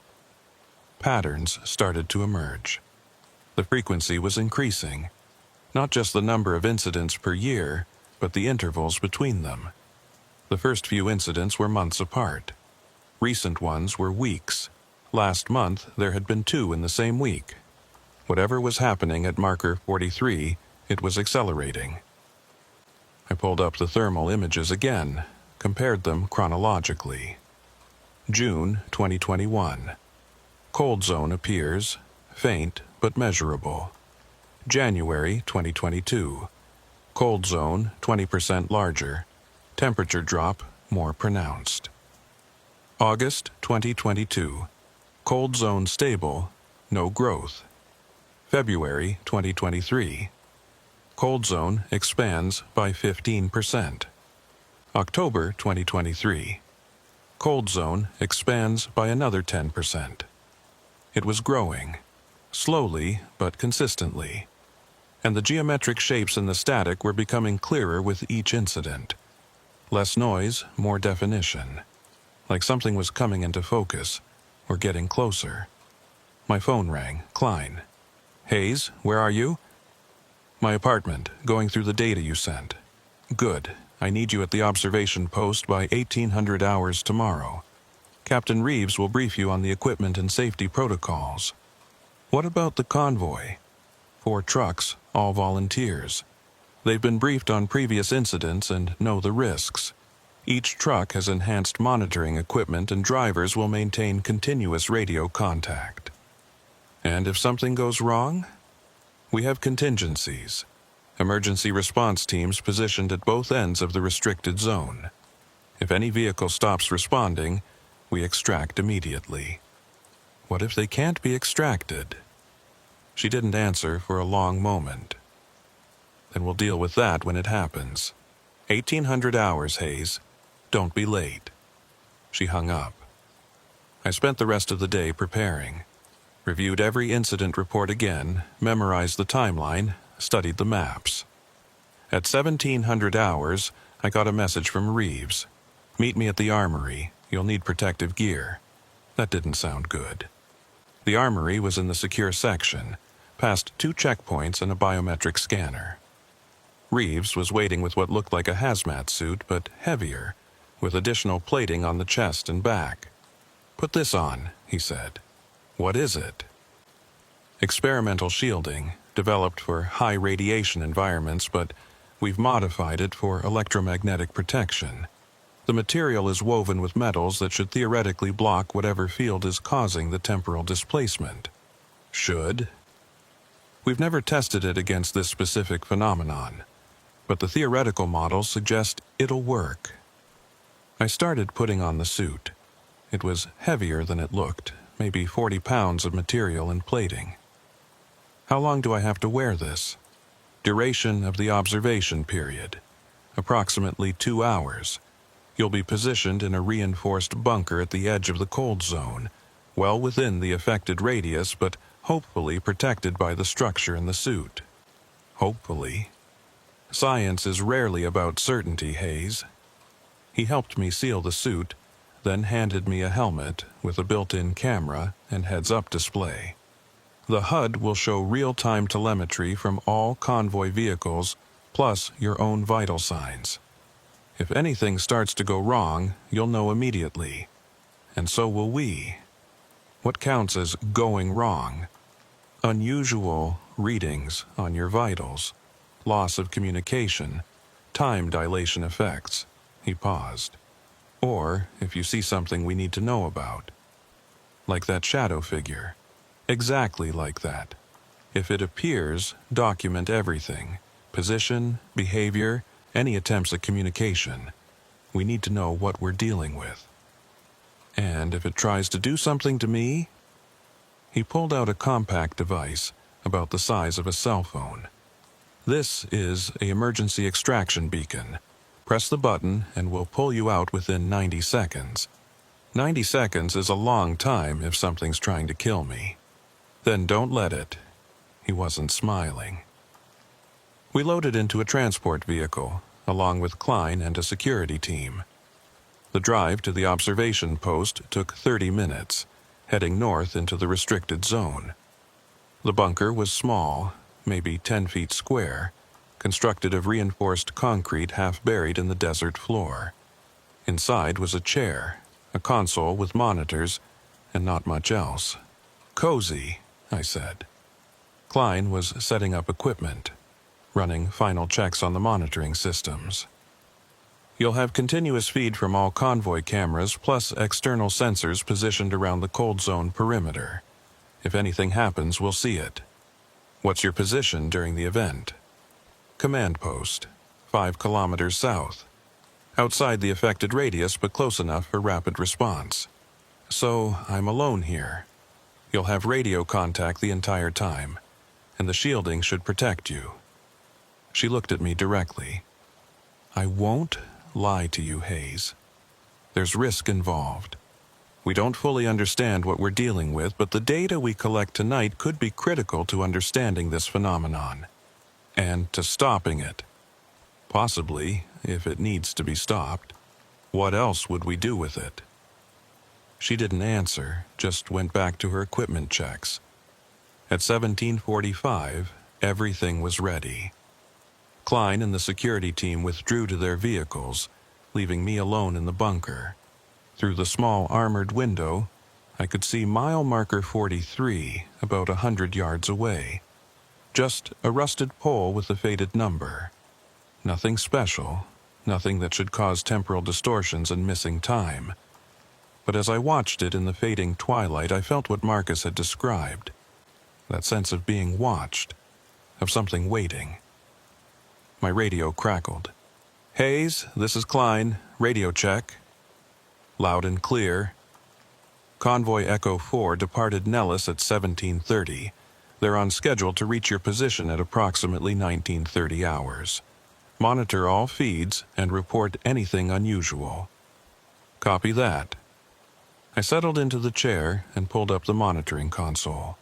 4 trucks, 4 drivers, 16 cameras total, all systems green.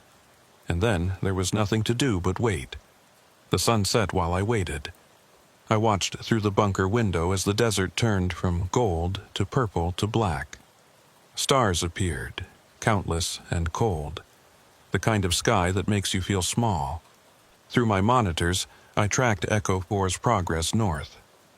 The drivers were quiet on comms, even quieter than Delta 7 had been. They knew what they were driving into. At 19:15, they passed mile marker 35. Lead truck was driven by a woman named Jessica Park, former Marine, who'd volunteered after hearing about the Delta 7 incident. Her voice came through steady and professional. "Echo lead, marker 35. All systems nominal." "Copy, Echo lead," Klein's voice from the command post. "Continue at current speed." The second truck was driven by Tom Hernandez, 50s, been doing these runs almost as long as Marcus. Third truck was Sarah Vance, quiet, methodical. Fourth was Michael Torres, youngest of the group. All volunteers. All knowing they might lose 12 seconds of their lives and never get them back. At 19:22, they passed marker 40. I could see the shimmer now through the bunker window, just like Kyle had described. A distortion in the air, like heat waves, but wrong. The stars above marker 43 looked stretched, elongated, as if space itself was being pulled thin. Jessica's voice. "Echo lead, confirming visual on atmospheric distortion." Same as briefed. "Acknowledged. All units maintain speed and spacing." The other trucks confirmed. I checked my instruments. The electromagnetic readings were climbing exactly as Klein's data had predicted. Temperature in the cold zone was dropping, now 20 degrees below ambient. Something was activating. At 1927, they passed marker 42, 1 mile out. The shimmer was getting stronger. I could see it clearly now, a dome of distortion centered on marker 43, maybe 300 meters in diameter. Inside it, the stars looked wrong, twisted. And there was sound, not through my radio, through the bunker walls. That same low-frequency hum I'd heard in the recordings, but deeper, more resonant. I could feel it in my chest, in my bones. "Control, are you reading this?" I said into my mic. Klein, affirmative. EM readings are off the scale. Temperature in the cold zone has dropped to 41 degrees. And Hayes, we're detecting something else. What? Gravitational fluctuations, small but measurable. Whatever this is, it's affecting space-time itself. Jesus. The convoy was half a mile out now. I could see their headlights approaching on my monitors, 4 sets of lights cutting through the darkness. The hum grew louder. My instruments started showing interference. Nothing critical yet, but the signals were degrading. "Echo lead, distance?" Klein asked. "Quarter mile. The distortion is visible ahead. Requesting guidance." There was a pause. I could imagine the discussion happening at the command post. Abort or continue? Safety or data? Klein's voice came back. "All Echo units, you are cleared to proceed. Maintain current speed. Hayes, confirm you're recording all feeds." "Confirmed. All systems active." Though honestly, I didn't know how long they'd stay that way. The convoy closed the distance, 200 meters, 100. The bunker shook slightly, vibration in sync with that deep hum. 50 meters, I held my breath. And then Echo lead entered the field. The effect was instantaneous and terrifying. Every monitor in my console went to static at once. Not gradually, not with warning, just instant white noise. But I could still see through the window. Jessica's truck was still moving, headlights still on, but everything around it was wrong. The air itself looked broken, fractured into geometric shapes that shouldn't exist in 3-dimensional space, angles that hurt to look at, colors that didn't have names, and standing in the middle of the road, exactly where I'd seen it in the footage, was the shadow figure. But now I could see details. It was tall, easily 7 feet, with proportions that were almost human, but not quite. Too thin, joints in slightly wrong places. And it was made of darkness, but not absence of light. Active darkness like shadow given substance and purpose. It turned its head toward the convoy, toward me. And I felt it. Kyle had been right. It was inside my head, sifting through memories, experiences, my understanding of time and causality, examining me like I was something under a microscope.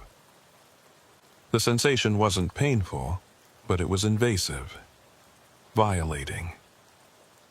I wanted to run, to get away, but I was frozen. Not physically frozen like Kyle had described, but frozen by the sheer wrongness of having something else inside my consciousness. It was asking questions, not in words, in concepts, pure meaning injected directly into my mind. What are you? How do you exist in linear time? Why do you fear the gaps between moments? I tried to think answers, tried to communicate back. But my thoughts were too chaotic, too human. I couldn't understand them. Or maybe I couldn't understand what it was trying to tell me. The shadow figure moved closer to Jessica's truck, reached out one hand toward the driver's side door, and the world stopped. Not just stopped, ceased. One moment, I was watching the shadow figure reach for the truck. The next moment, all 4 trucks were past marker 43, headlights illuminating normal road, and the shadow figure was gone. My monitors cleared from static, showing the convoy continuing north like nothing had happened. I checked my watch. 12 seconds. No, wait. 14 seconds.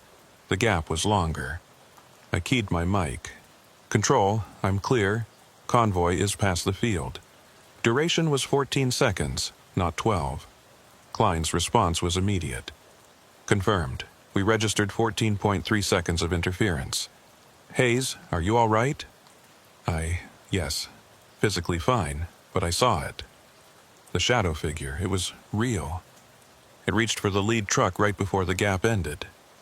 Did it make contact? I don't know. Everything stopped and then they were past it. Understood. Stand by.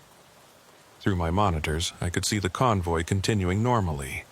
But something was wrong with Echo Lead. Jessica wasn't responding to radio calls. Echo Lead. This is Control. Respond. Silence. Any Echo unit, confirm status of lead truck. Tom's voice from Truck 2. Echo 2 here. Lead truck is maintaining speed and spacing. Looks normal from here. Echo 3, visual on lead? Sarah. Affirmative. Truck appears operational. But Jessica still wasn't talking. Klein's voice was tight. Echo Lead, if you can hear this transmission, key your mic twice. Nothing. Hayes, I need you to access lead truck's interior camera. Tell me what you see. I pulled up the feed. Jessica was sitting in the driver's seat, hands on the wheel, eyes open. But she wasn't blinking. Wasn't moving. She looked like a statue. Control, she's not moving at all, but the truck is still driving. Is she breathing? I watched carefully. No visible chest movement, no signs of respiration. I can't tell from this angle. Dispatch medical to intercept convoy at checkpoint 7. All Echo units except lead, reduce speed and fall back. Give her room. The other 3 trucks slowed, increasing distance from Jessica's vehicle. But her truck maintained speed. Perfectly straight line, perfectly steady velocity, like it was on autopilot. Except these trucks didn't have autopilot. She's not driving it, I said. Control, she's not driving. Something else is. Through the windshield camera, I could see the road ahead. Empty highway, nothing unusual. But in the driver-facing camera, if I looked carefully at the darkness behind Jessica's seat, there might have been a shadow. A shape. Too indistinct to be sure, but maybe there. There's something in the cab with her, I said. Klein didn't respond immediately. When she did, her voice was carefully controlled. All Echo units maintain current distance from lead. Do not approach. Repeat, do not approach. What about Jessica? Tom asked. Medical will handle it at the checkpoint. Right now, your priority is your own safety. The convoy continued north. Jessica's truck in front, perfectly controlled. The other 3 behind, drivers scared and confused. And whatever was in the cab with Jessica, steering her truck, wearing her body like a puppet. It had 14 seconds this time. Next time, would it be 16, 20? How long before it was permanent? I stayed in the bunker, watching the convoy recede into the distance on my monitors. My hands were shaking. The protective suit suddenly felt suffocating, too tight, too hot despite the climate control. I wanted to rip the helmet off, wanted to breathe real air, wanted to be anywhere but here. But protocol said I had to remain in position until the convoy cleared the restricted zone completely. Until they were safe. If safe was even possible anymore. I pulled up the recorded footage from my suit camera, rewound to the moment when the shadow figure had appeared. Watched it again, frame by frame. The way it moved wasn't natural. It didn't walk so much as flow, like liquid shadow poured into a human-shaped container. And when it turned its head toward me, toward the bunker, I could see something in the darkness where its face should be. Eyes. Not human eyes. Not animal eyes. Something else entirely. Geometric patterns that shifted and rotated. Fractals within fractals. Hypnotic and wrong. and they had looked directly at me through the camera, through the window, into me. I felt sick. My radio crackled. "Hayes, status check." Klein's voice.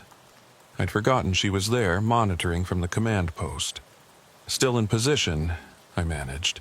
"Convoy is proceeding north. Lead truck still non-responsive. We're tracking. Are you all right? Your vitals are showing elevated heart rate and respiration."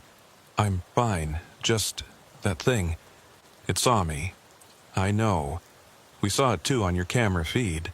Hayes, I need you to stay calm. Can you do that?" Could I? I wasn't sure anymore. "Yeah, I'm okay."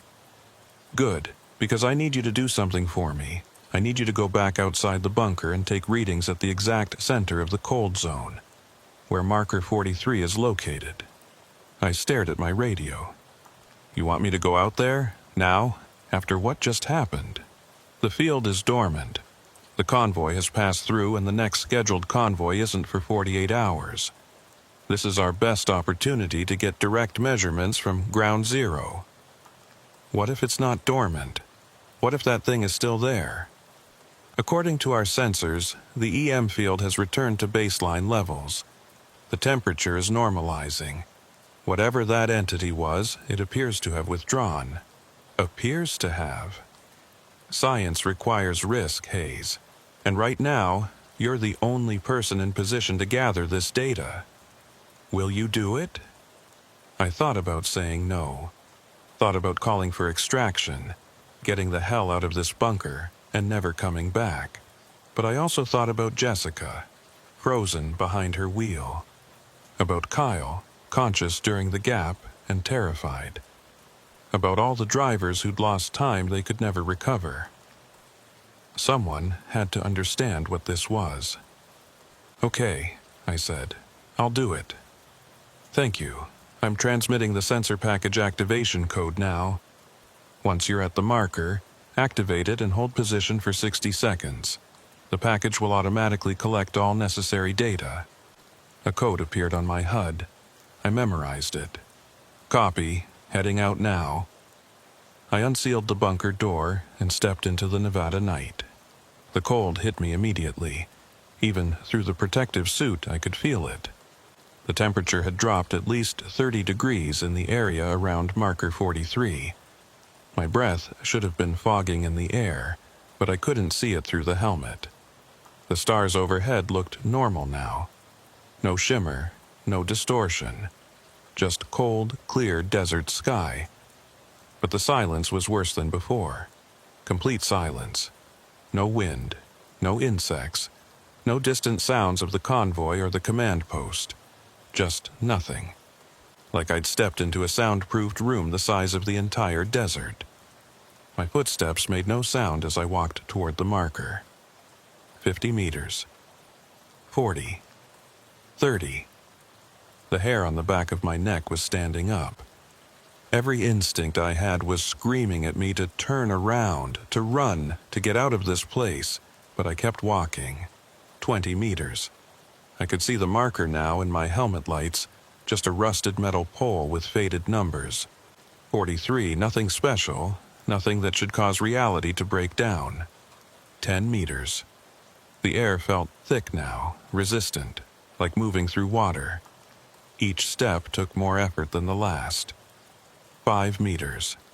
I reached the marker and placed my gloved hand on it. The metal was ice cold, far colder than ambient temperature should allow, and it was vibrating. Just slightly, barely perceptible, but definitely there. A low-frequency vibration that I could feel through the suit's padding. I activated the sensor package.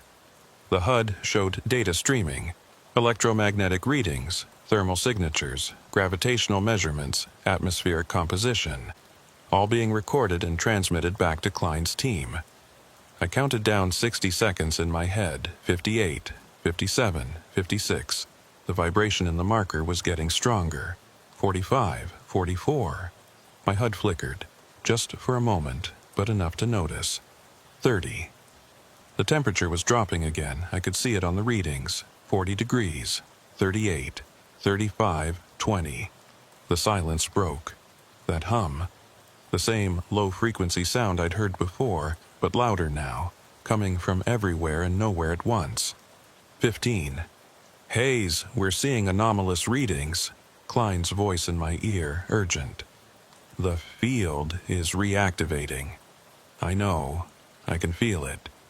You need to get out of there now. 10 more seconds, I'm almost done. Hayes, 5. The air around me began to shimmer, 3.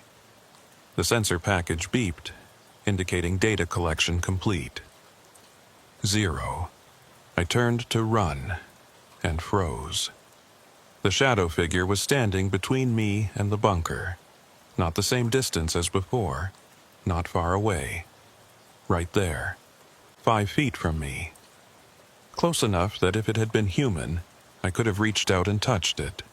It was taller up close. Had to be 8 feet at least. And the darkness it was made of wasn't uniform.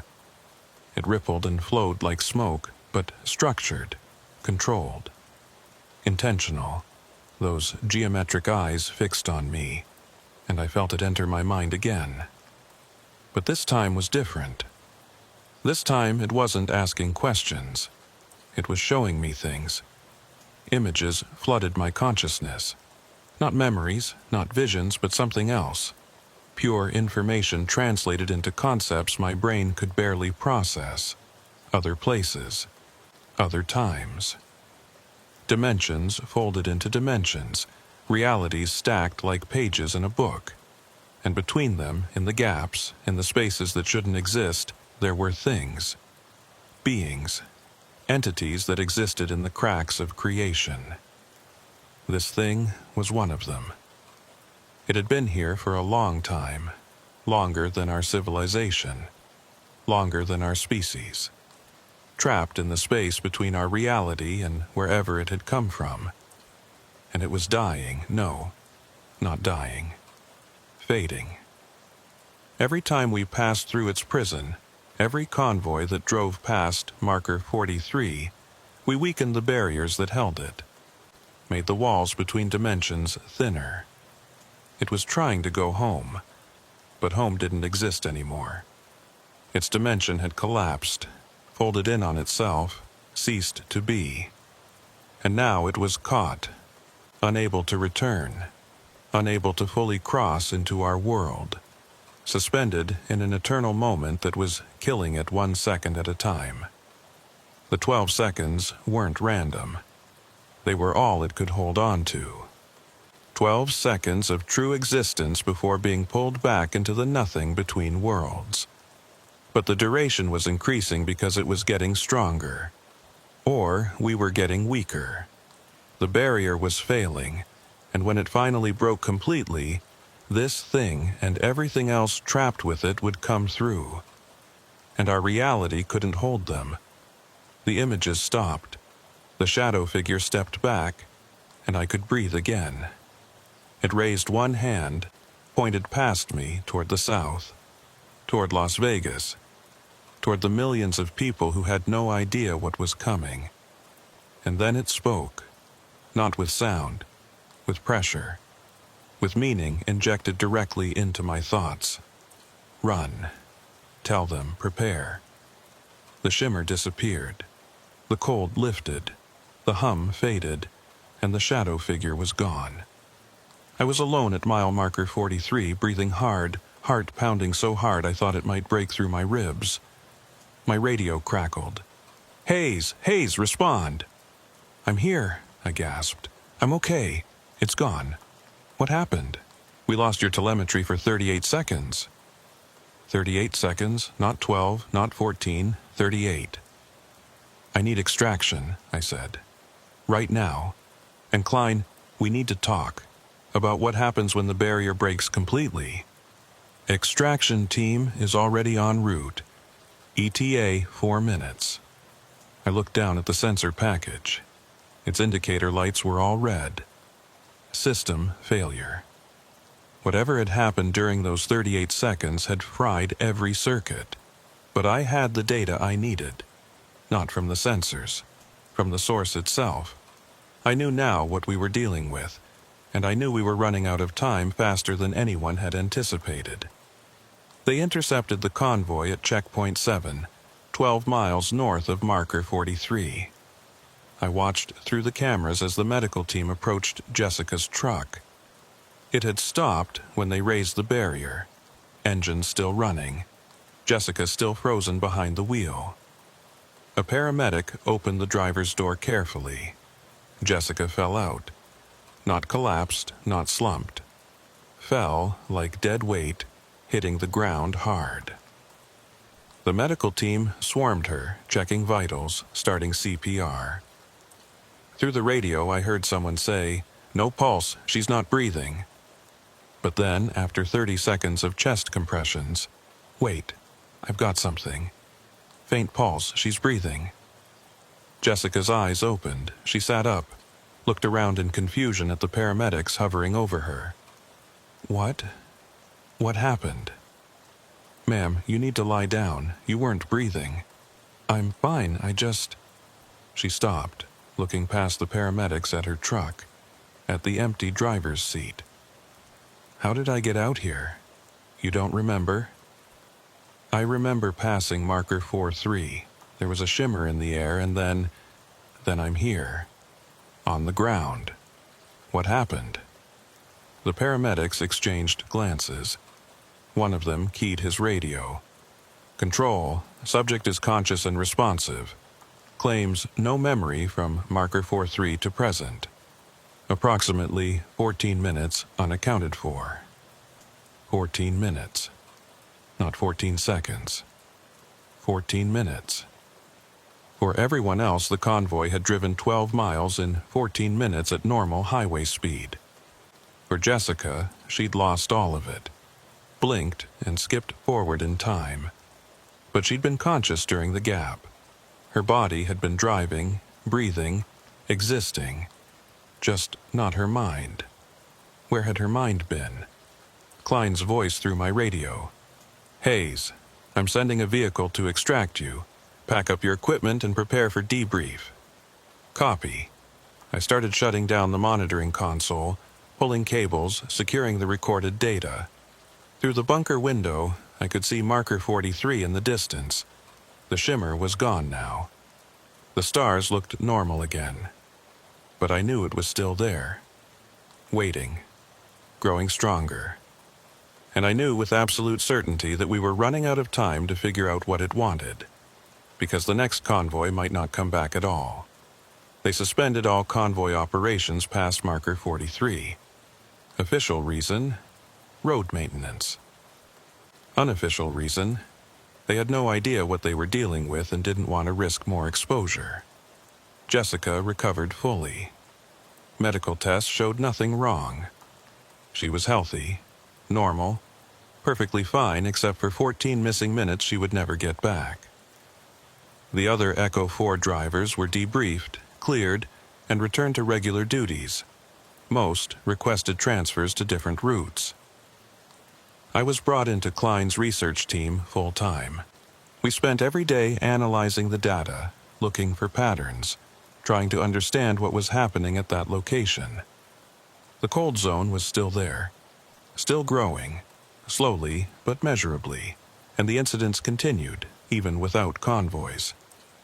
3 days after Echo 4, a civilian vehicle broke down near Marker 43. Highway Patrol responded. The officer reported approaching the disabled vehicle and then suddenly being 5 miles down the road with no memory of the drive. His dash cam showed 18 seconds of static. The pattern was clear. The duration was increasing. The field was expanding. Whatever was coming through was getting closer, and we still didn't know what it wanted.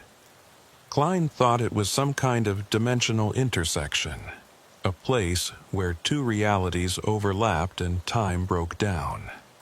Reeves thought it was something actively hostile, testing our defenses, learning how we worked so it could eventually invade. I thought about Kyle's description, about something trying to understand how we experience time, about the shadow figure sifting through my memories looking for something. Maybe it wasn't hostile. Maybe it was just lost, trapped between dimensions, trying to understand a universe that operated on rules completely different from its own. But intentions didn't matter if the effect was the same. The field was growing. The gaps were lasting longer. And eventually, someone was going to enter that field and never come out. I spent my nights in Station 7 now, monitoring the area around Marker 43 with remote cameras. Watching. Waiting. Last night, at exactly 0332, all the cameras went to static for 21 seconds. When they cleared, there was something new. A second cold zone, smaller than the first but growing. Located at mile marker 51, 8 miles north of the original. It was spreading. I called Klein immediately. She was there within 20 minutes, pulling up the data, running calculations. How long? I asked. Until what? Until the whole route is one continuous field. Until there's nowhere safe to drive. She didn't answer for a long time. 6 months, she finally said. Maybe less. The expansion rate is accelerating. Can we stop it? I don't know. We're trying everything we can think of. Electromagnetic shielding, resonance frequencies, even conventional explosives to disrupt the field. Nothing works. It's like it exists outside the physical laws we understand. So what do? We keep watching, keep documenting, and hope we figure it out before it's too late. But she didn't sound hopeful. I've been watching those cameras every night for a week now. The fields are growing. Last night, the static lasted 28 seconds, and in one frame, enhanced to maximum clarity, I saw something new. Not just one shadow figure. 3 of them. Standing together at marker 43, looking south. Toward Las Vegas. Toward civilization. Toward us. I don't know what they want, I don't know where they're from, but I know they're coming through. And when they do, those 12 seconds we've been losing, we're going to wish we could have them back.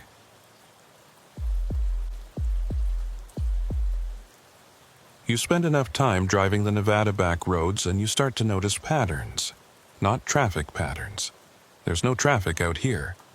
I'm talking about the kind of patterns that make you question whether you're seeing things, or if the desert is showing you something it doesn't show other people. My name is Ryder Moss, and I've been hauling freight through Nevada for 11 years. Long haul, mostly. Vegas to Reno, Reno to Salt Lake, sometimes down to Phoenix if the money's good. But my regular route, the one I know like the back of my hand, runs north from Nellis Air Force Base to a distribution center just outside Tonopah. It's not a glamorous route. 173 miles of mostly empty desert, restricted airspace warnings every 20 miles, and enough nothing to make you forget what civilization looks like. But it pays well. Really well. The kind of well that makes you not ask too many questions about why they need supplies moved at 2 a.m. on a Tuesday. I've been running this route for 6 years, twice a week, every week. I know every mile marker, every turnoff, every place where the road dips just enough to make your coffee slosh out of the cup holder. And I know the weird spots, there are 3 of them on my route. Places where your radio gets static even though you're between stations. Where the temperature in the cab drops for no reason. Where you get this feeling, right in your gut, that something's watching you. Most drivers don't talk about it, but if you've been out here long enough, you know. The first weird spot is at mile marker 87, right where Highway 95 starts to curve west. The second is at marker 104, just past the old mining town that's been abandoned since the 70s. The third spot is at marker 126. That's the one that bothers me most. Not because anything's ever happened there, it's the opposite. It's too quiet, too still, like the whole desert is holding its breath, waiting for something. I'd driven past marker 126 maybe 500 times before the night everything changed. November 14th, Tuesday. I left Nellis at 0200 with a full load of equipment headed for Tonopah. Manifest said machine parts, which probably meant machine parts, though with military contracts, you never really know. The night was clear. Cold, but clear. Temperature had dropped to 42 degrees by the time I cleared Las Vegas, and it would only get colder as I headed north into the high desert. I had my usual setup. Coffee in the holder. Classic rock station playing low. Phone charging in case I needed to call dispatch. Everything routine. At 0247, I passed mile marker 87. The radio went to static, same as always. I switched it off, drove through the dead zone, switched it back on a mile later when the station came back. Normal. At 0314, I passed marker 104. Temperature in the cab dropped maybe 5 degrees. I cranked the heat up, waited for it to pass. 2 minutes later, temperature normalized. Normal. At 0341, I approached marker 126. And that's when normal ended. The first thing I noticed was my dashboard clock. I'd just glanced at it maybe 30 seconds earlier. It had read 3:41 a.m. Now it read 3:47 a.m., 6 minutes. I'd lost 6 minutes. No, that wasn't right. I hadn't lost anything. I'd been driving the whole time, fully conscious, fully aware. But somehow the clock had jumped forward. I grabbed my phone to check the time. It was still charging, screen dark. I pressed the button to wake it up. The screen showed 3:34 a.m. What? My truck's dashboard clock said 3:47. My phone said 3:34. That was a 13-minute difference. I looked at my watch, an old mechanical Timex my dad gave me before he died. It had never failed me in 20 years. The second hand wasn't moving. Completely stopped. Like the battery had died, except this watch didn't have a battery. It was mechanical. You had to wind it. And I'd wound it this morning. I grabbed the CB radio, keyed the mic. This is Ryder Moss. Northbound on Chive. Anyone? Copy? Static. Not the normal static of an empty channel. Something else. A rhythmic pulse. Almost like Morse code, but not quite. And underneath it, a sound I couldn't identify. Low frequency, almost below the range of hearing, but definitely there. Any unit, this is Ryder. Does anyone copy? More static. The pulsing was getting faster, and then a voice cut through. Ryder, this is Grant. I copy. Where are you? Grant Delacroix. Another driver I knew from the route. We'd crossed paths a few times at truck stops, shared coffee and road stories. Good guy, reliable. Grant, I'm at marker 126. Are you on 95? Yeah, southbound. I'm at a pause. I'm at 126 too, but I don't see you. That was impossible. If we were both at marker 126, one of us going north and one going south, we should be able to see each other's headlights. I looked at the road ahead, empty. Nothing but asphalt and darkness. Grant, I don't see you either. What's your position relative to the marker? About a quarter-mile south. You? Quarter-mile north. Then we should definitely see each other. But Ryder, there's something else. Look at the sky. Straight up. I leaned forward, looked through the windshield at the stars above, and I saw it. A single point of light, brighter than any star, hanging directly overhead. Not moving, not blinking, just there. Steady and cold. You see it? Grant's voice was tight. Yeah. What is it? I don't know, but watch. Keep watching. I kept my eyes on the light. For maybe 10 seconds, nothing happened, and then it moved. Not across the sky, it split. The single point of light divided into 3 distinct points, forming a perfect triangle. Each point was identical to the original, same brightness, same color. The triangle rotated slowly, clockwise, maintaining perfect geometry. "Jesus Christ," I whispered. "You're seeing it too?" Grant asked. 3 points, triangle, rotating. Same. Ryder, I've been driving this route for 8 years and I've never seen anything like this.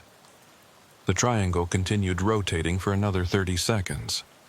Then, as suddenly as they'd separated, the 3 points converged back into a single light. And the light went out. Complete darkness overhead. Just normal stars, normal sky, like it had never been there. My truck shuddered. Not the engine, the whole vehicle. Like something had passed over it or through it. A wave of pressure that made my ears pop and my chest feel tight. And then my engine died. No warning, no sputtering, just instant shutdown. All the lights on my dashboard went dark. The headlights went out. Everything. I was coasting now, using what momentum I had to guide the truck to the shoulder. In the sudden silence, I could hear my own breathing. Way too fast, way too shallow. Grant, you still there?" No response. The CB was dead too. I managed to get the truck stopped without hitting anything. Sat there in complete darkness, hands gripping the wheel, trying to understand what had just happened. The mechanical watch on my wrist was still stopped, but I could hear ticking, faint but definite, coming from somewhere in the cab. I fumbled for my phone, used its faint screen light to look around. The ticking was coming from the dashboard. I leaned closer. The clock display was dark, but behind the plastic cover I could see the mechanical gears moving. Literally see them, spinning and clicking, visible even though the digital display was dead. And they were moving backwards. The gears were turning counterclockwise, unwinding, counting back through time they'd already measured. I grabbed the door handle, suddenly desperate to get out of the cab, to get away from whatever was happening inside my truck. The handle wouldn't move. Not stuck. It moved smoothly, but nothing happened. The lock mechanism seemed to work. I could hear it clicking, but the door wouldn't open. Like it was sealed shut. "Okay," I said out loud, forcing myself to breathe slowly. "Okay. Think. There's an explanation. There has to be an explanation." But there wasn't. No electrical failure could make mechanical gears visible inside a digital clock. No malfunction could make those gears run backwards, and no mechanical problem could seal a truck door from the inside. The ticking got louder. I looked at the dashboard clock again. The gears were spinning faster now, blurring with speed, and the digital display was starting to flicker, numbers appearing and disappearing too fast to read.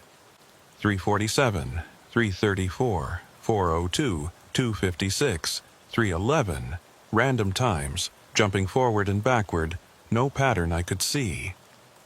And then through the windshield I saw movement. Not on the road, in the sky. The light was back. But this time it was closer. Much closer.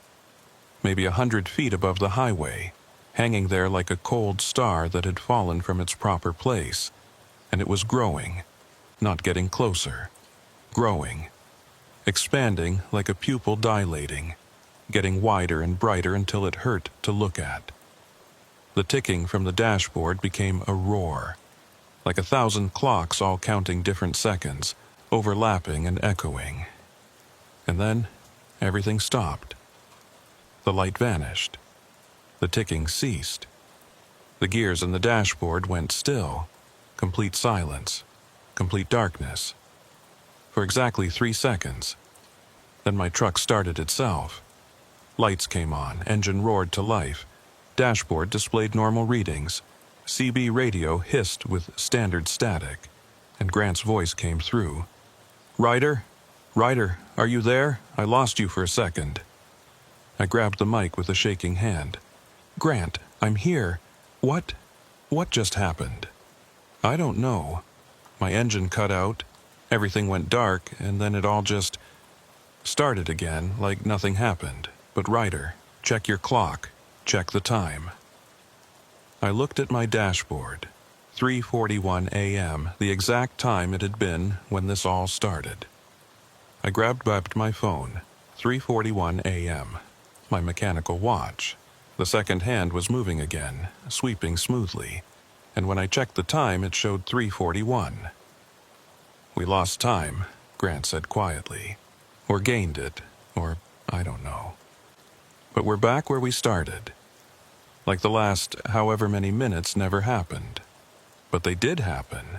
I remember all of it. So do I.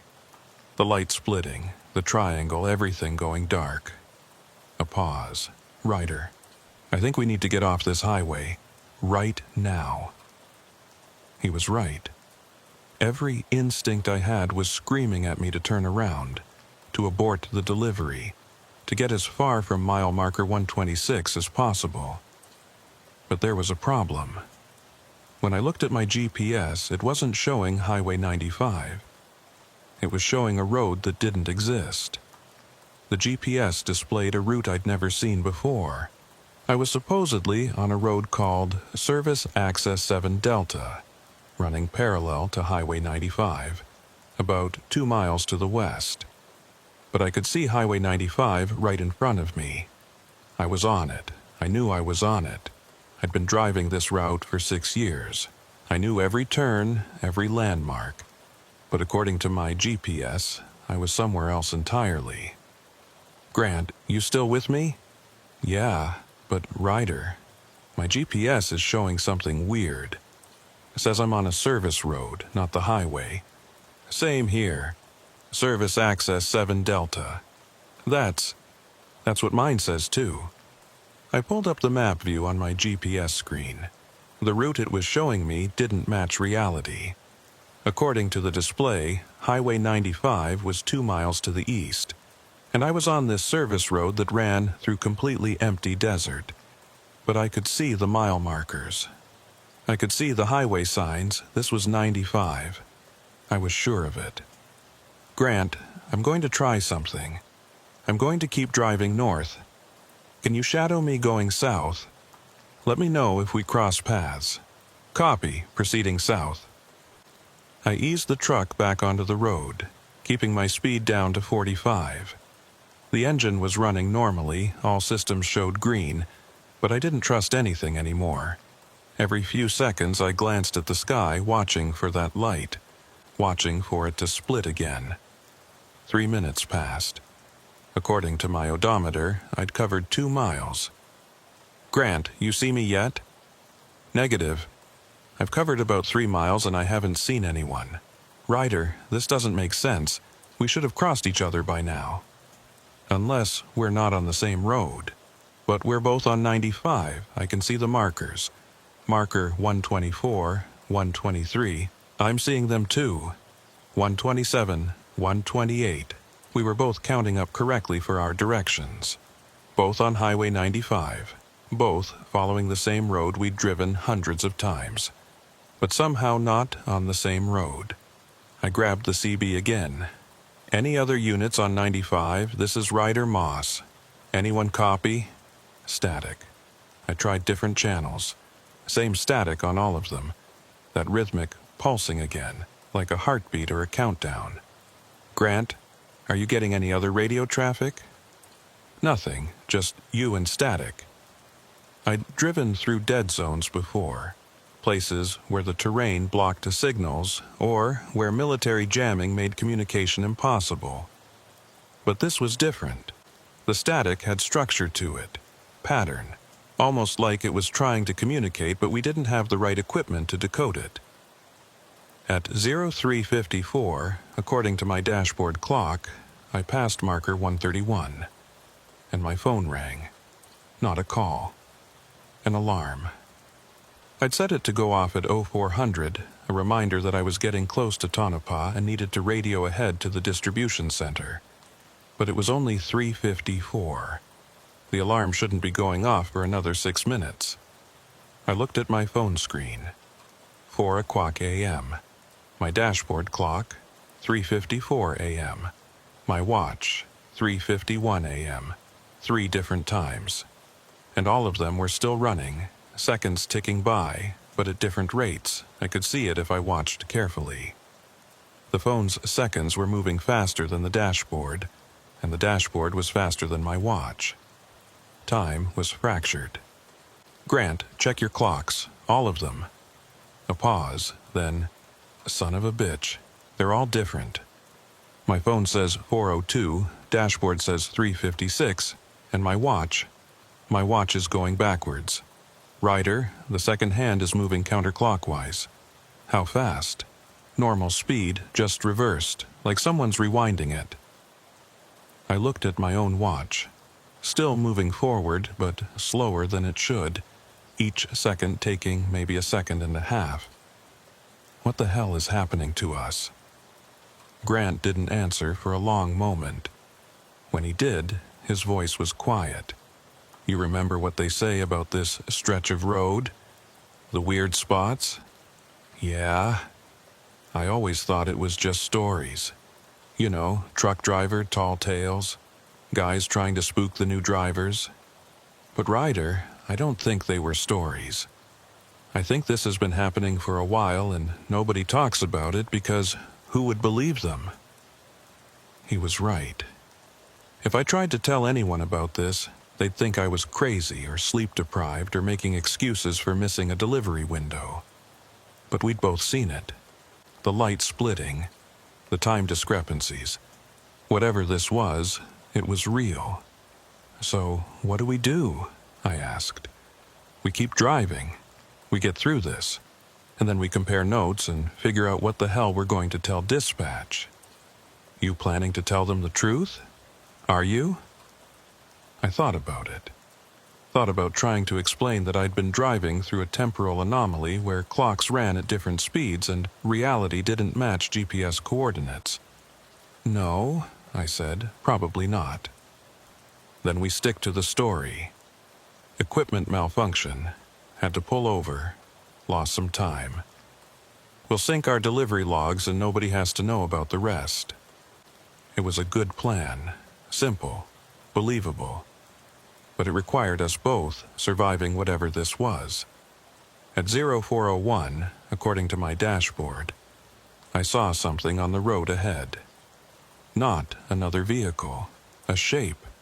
Dark against the darker road, but definitely there. I slowed down, squinting through the windshield. It was a person, standing in the middle of the highway, not moving, just there. Grant, I've got something ahead of me. Looks like a person on the road. I see them too. On my side. Ryder, I think we need to stop. Bad idea. We don't know what this is. It's a person standing in the road. We can't just drive past them. He was right, but every instinct I had said this was wrong. People don't just stand in the middle of a Nevada highway at 4 a.m. I slowed the truck to a crawl, moving into the left lane to go around the figure. As I got closer, I could see details. It was wearing what looked like a jumpsuit or coveralls. Dark color, maybe black or navy blue. The person was tall, maybe 6 feet, standing with perfect posture, arms at their sides. And they were facing me. Not looking at me, facing me. Their body was oriented toward my approaching truck, but I couldn't see a face. The area where their head should be was just dark, like someone had erased that part of the photograph. I was maybe 50 feet away when the figure raised one arm, not waving, not gesturing, just raised their arm straight up, pointing at the sky. And the light appeared again, directly overhead, same as before. Single point, bright and cold. I hit the brakes, truck skidding slightly as I stopped maybe 30 feet from the figure. Ryder. What are you doing? Grant's voice was tight with fear. It's pointing at the light. The person is pointing at it. What person? Ryder. I don't see anyone. My road is empty. What? They're right here, 50 feet in front of me. I'm telling you, there's nobody there. I'm looking at empty highway. I stared at the figure. They hadn't moved, arms still raised, pointing at the light above. And as I watched, the light split again. One became 3. Perfect triangle. Rotating clockwise. But this time, the 3 points didn't stay in formation. They began to drift apart. Slowly at first, then faster, spreading across the sky until they formed a straight line stretching from horizon to horizon. Are you seeing this? I asked Grant. The lights? Yeah, 3 of them now. Spreading out. Ryder, they're moving toward the horizons, east and west. Same here. The 3 points of light reached the horizons and stopped. One directly east, one directly west, one still overhead at the midpoint. And then they pulsed. All 3, simultaneously, a sudden brightening that lit up the entire desert like a camera flash. When the flash faded, the figure in the road was gone. My engine was still running. All my instruments showed normal. The lights in the sky remained, no longer bright, just steady points marking the 3 positions. Grant, the person I saw, they disappeared when the lights pulsed. I didn't see anyone to begin with, but Ryder, check your clocks again. I looked. Dashboard, 4:17 a.m. Phone, 3:49 a.m. Watch, 4:03 a.m. The gaps were getting worse. The times were diverging, spreading apart like those lights in the sky. Grant, what time do you show? That's the thing. I'm showing 3 different times too, but they don't match yours. My dashboard says 3:58, phone says 4:11, watch says 3:44. We're desynchronizing. What does that mean? I don't know. But if time is running at different rates for both of us, and we're in different, I don't know, different temporal streams or something. What happens when we try to meet up? What happens when 2 people existing in different timelines try to occupy the same space? Grant was quiet for a long moment. Let's not find out, he finally said. I sat in my truck, engine idling, watching those 3 lights mark the horizons and the zenith. East, west, and overhead. 3 points defining a space, or maybe defining 3 different versions of the same space. My radio crackled. Ryder, I'm going to try something. I'm going to continue south for another 10 miles. See if I can get past whatever this is. You should keep going north. Put some distance between your position and marker 126. And if we're still desynchronized when we get out of range, then we deal with it. But staying here isn't helping. Whatever's happening, it seems centered on this location. Maybe if we get far enough away, things will normalize. It was a reasonable plan. Better than sitting here watching my clocks disagree with each other. Okay, I'm proceeding north. Keep me updated on your position. Copy. And Ryder, if things get worse, if you see anything else weird, you turn around immediately. Don't try to tough it out. Same to you. I put the truck in gear and started moving again, keeping my speed at a steady 55. The lights in the sky stayed fixed in position relative to the horizon, which meant they were moving with me. Or I was moving with them. Or neither of us was moving and the space between us was just changing. My head hurt trying to think about it. At what my dashboard claimed was 4:23 a.m., phone said 3:51, watch said 4:09. I passed marker 134. The pulsing static on my CB changed pitch. Higher frequency now, faster rhythm. Almost like it was getting excited about something. Grant, you hearing this change in the static? No response. Grant, you copy? Still nothing. I tried different channels. Same static, no Grant. Either we'd moved out of range of each other or the desynchronization had progressed to the point where our radios couldn't connect anymore. I was alone. The 3 lights pulsed again, another flash that lit up the desert. And when my vision cleared, I saw movement in my mirrors. Something was following me, not a vehicle. The shape was wrong. Too large, too amorphous. It looked like a darkness that was somehow darker than the night around it, a mobile void that ate the starlight behind it. And it was getting closer. I pressed the accelerator, pushing my speed up to 65. The shape in my mirror kept pace. 70, still keeping up, 80.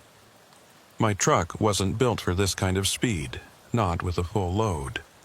The whole rig was shaking, trailer swaying slightly. The dark shape started to pull alongside me.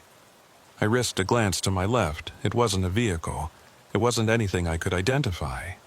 Just a column of darkness, maybe 20 feet tall, moving parallel to my truck. No wheels, no visible means of propulsion. Just gliding across the desert floor like a shadow that had forgotten it needed something to cast it. And then it spoke. Not with sound. The same way that figure had communicated before. Direct injection of meaning into my thoughts. Stop. I gripped the wheel tighter, kept my foot on the gas. You cannot outrun displacement. What the hell did that mean? Time is not linear here. You are moving through fragments. Stop, and we can stabilize your position. Who are you? I said out loud, not expecting an answer. We are the ones who maintain the boundaries. You have crossed into a fold. We can return you. Return me where? To your proper sequence. The timeline you originated from. Before the split. The split. The light dividing into 3. What was that? What split? A cascade failure in temporal cohesion. 3 versions of this moment diverging. You exist in all 3 simultaneously. This is dangerous. This will kill you. My hands were shaking on the wheel. How do I stop it? Choose. Choose what? Which version of now becomes real? The others will collapse. You will stabilize. I looked at my 3 clocks, all showing different times, all still running at different speeds. 4:31 a.m., 3:54 a.m., 4:17 a.m., 3 different nows, 3 different versions of this moment. And according to this shadow thing, I had to choose which one was real. How do I choose? Stop, observe, decide. The dark shape pulled ahead of me, then cut across the road, forcing me to brake. I brought the truck to a stop, heart pounding, waiting to see what would happen next. The shape positioned itself directly in front of my headlights. Up close, I could see it wasn't completely featureless. There were suggestions of structure inside the darkness. Geometric patterns that moved and shifted like oil on water. The 3 lights in the sky pulsed again, and suddenly I could see, not with my eyes, with something else, some sense I didn't know I had. I could see 3 roads. They occupied the same space, overlapping, but each one was slightly different. Different wear patterns on the asphalt, different positions for the mile markers, different stars in the sky. 3 versions of Highway 95, all real, all happening simultaneously. And I was in all 3. My truck existed in 3 places at once, like a photograph with triple exposure. I could see myself in each version, sitting behind the wheel, looking scared and confused. But I could only see Grant in one of them. In the first version, the one where my dashboard showed 4:31, Grant's truck was about 5 miles south, heading my direction. In the second version, 3:54, his truck was nowhere visible. In the third version, 4:17, his truck was pulled over on the shoulder, lights off, and there was something standing next to his driver's side door. Something dark, like the shape in front of me. Choose, the voice said again. One timeline must become dominant. The others will collapse. Choose quickly. The strain of existing in 3 states is tearing you apart. I could feel it now, a pulling sensation like I was being stretched in 3 directions at once. My chest hurt. My vision was starting to blur. I had to choose. But how? What criteria was I supposed to use? Which version was the right one? And then I understood. It didn't matter which was right. What mattered was choosing one and committing to it. Collapsing the probability wave, making one version real and the others not. I looked at the 3 versions again. In 431, Grant was safe, heading toward me. In 354, he was gone, disappeared, no truck visible. In 417, he was stopped with something approaching him. The choice was obvious. 431, I said out loud. I choose the timeline where my dashboard shows 4:31 a.m. Are you certain? Yes. This cannot be undone. I understand. 4:31, that's my choice. The dark shape pulsed, brighter for a moment. And then the world snapped into focus. The double images disappeared. I was on one road in one moment, with one set of clocks all showing 4:31 a.m., my phone, my dashboard, my watch, all synchronized, all moving at the same rate. The 3 lights in the sky converged, merging back into a single point overhead, then fading until only normal stars remained. The dark shape in front of my truck dissolved like smoke in wind, and Grant's voice came through my CB, clear and strong. "Ryder, I see your lights. Maybe 4 miles ahead. Are you seeing me?" I looked through the windshield. Yes, distant headlights heading south toward my position. "I see you. Grant, are you okay?" "Yeah, I'm fine. Little freaked out, but fine. Everything just... I don't know how to describe it. Everything just clicked into place. Like the world was a puzzle that had been jumbled up and suddenly all the pieces aligned. What time are you showing?" 4:31. All my clocks, all the same. You? Same. 4:31 across the board. We were synchronized. We were in the same timeline. Whatever I'd chosen, it had worked. We closed the distance between us slowly, both of us cautious, both of us watching the sky for any sign of those lights returning. When we were about a mile apart, Grant spoke again. "Ryder, I need to tell you something. While we were... whatever that was, I saw things." "What kind of things?" "Different versions of tonight. In one of them, you weren't there. I was alone on the road, and something pulled me over. In another one, we were both there, but we couldn't see each other. We kept driving past each other without ever making contact. And in the third, we both made it through, together. That's this one. This is the timeline where we both survived." I felt cold. The other versions, what happened to them? I don't know, but I don't think they were good outcomes. I think whatever we experienced, whatever split us apart, I think it was trying to separate us, keep us isolated. Why? Maybe it's easier to deal with one person than 2. Maybe having both of us here, comparing notes, creates a kind of stability. I don't know. But I think we made it because we stayed in contact. Because we kept talking to each other through the whole thing. He was probably right. If I'd been alone, with no one to confirm what I was seeing, I might have made a different choice. Or no choice at all. And maybe that would have been fatal. We passed each other on the highway, trucks moving in opposite directions, and for just a moment I got a good look at Grant through his windshield. He looked as exhausted and shaken as I felt. "Where are you heading now?" I asked. "Straight through to Vegas. I'm done with this route for tonight, maybe done with it permanently." "Yeah, I'm thinking the same thing. You going to report this?" I thought about it. thought about trying to explain temporal desynchronization and lights that split and shadows that spoke without sound. No. Are you? Hell no. We write this up as a personal day, equipment issues, whatever. But I'm not going on record saying I experienced whatever that was. Agreed.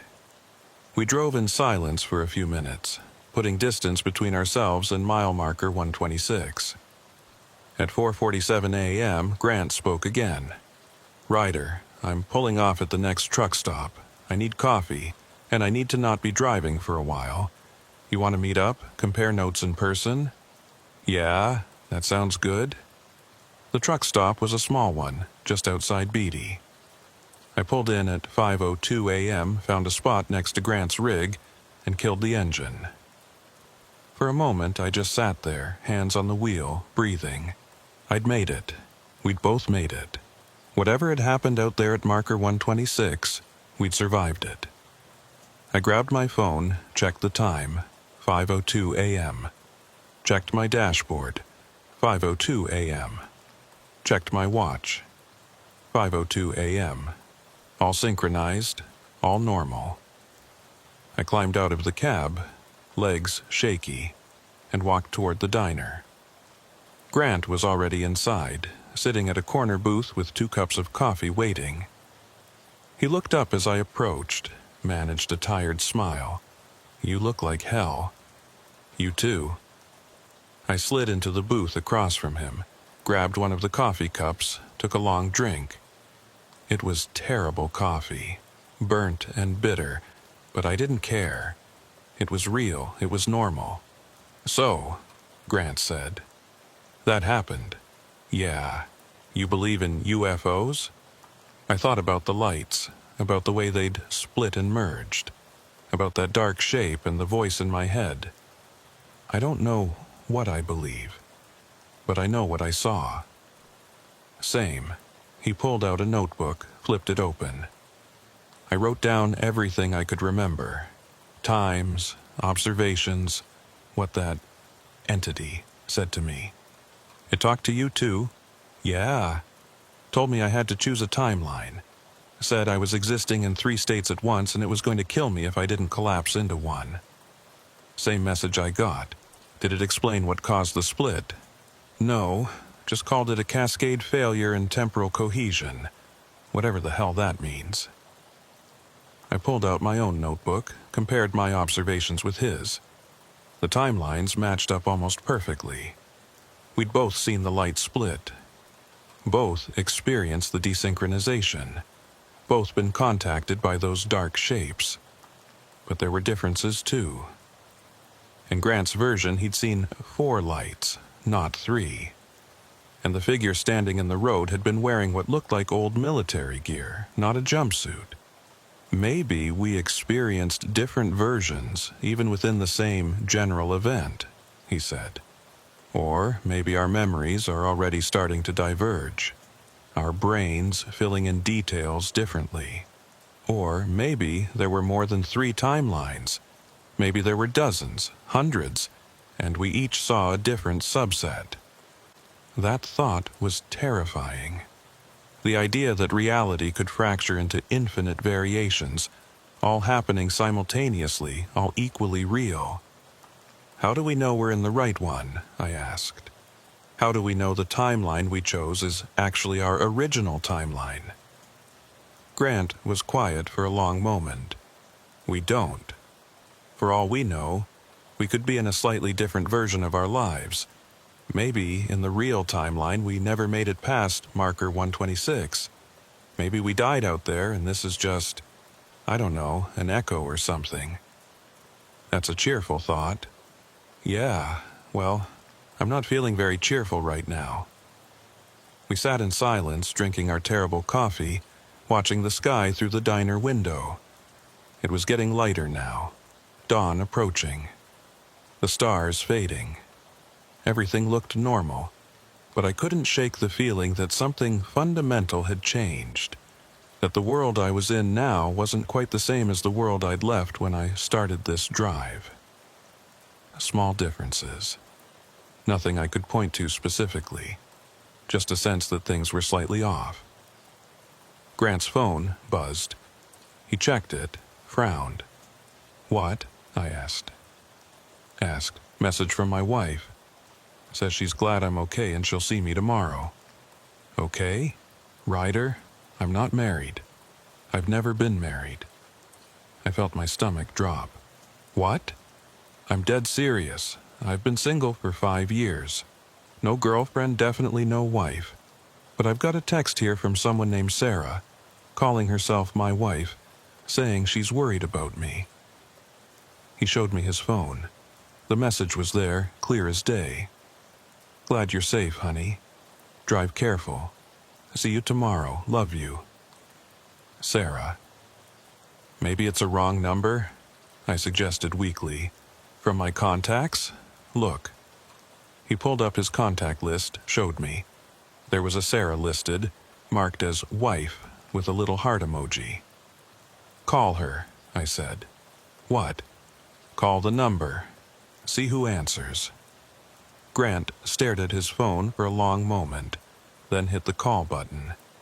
It rang 3 times, then a woman's voice answered. "Hey, baby. I thought you said you weren't going to call until you got home." Grant's face had gone white. "Sarah? Yeah? Are you okay? You sound weird." Can I call you back? I'm in the middle of something." "Sure. Love you." Yeah. Bye." He hung up, set the phone down carefully like it might explode. "I don't know who that was," he said quietly. "But she knew my name. She knew I was driving.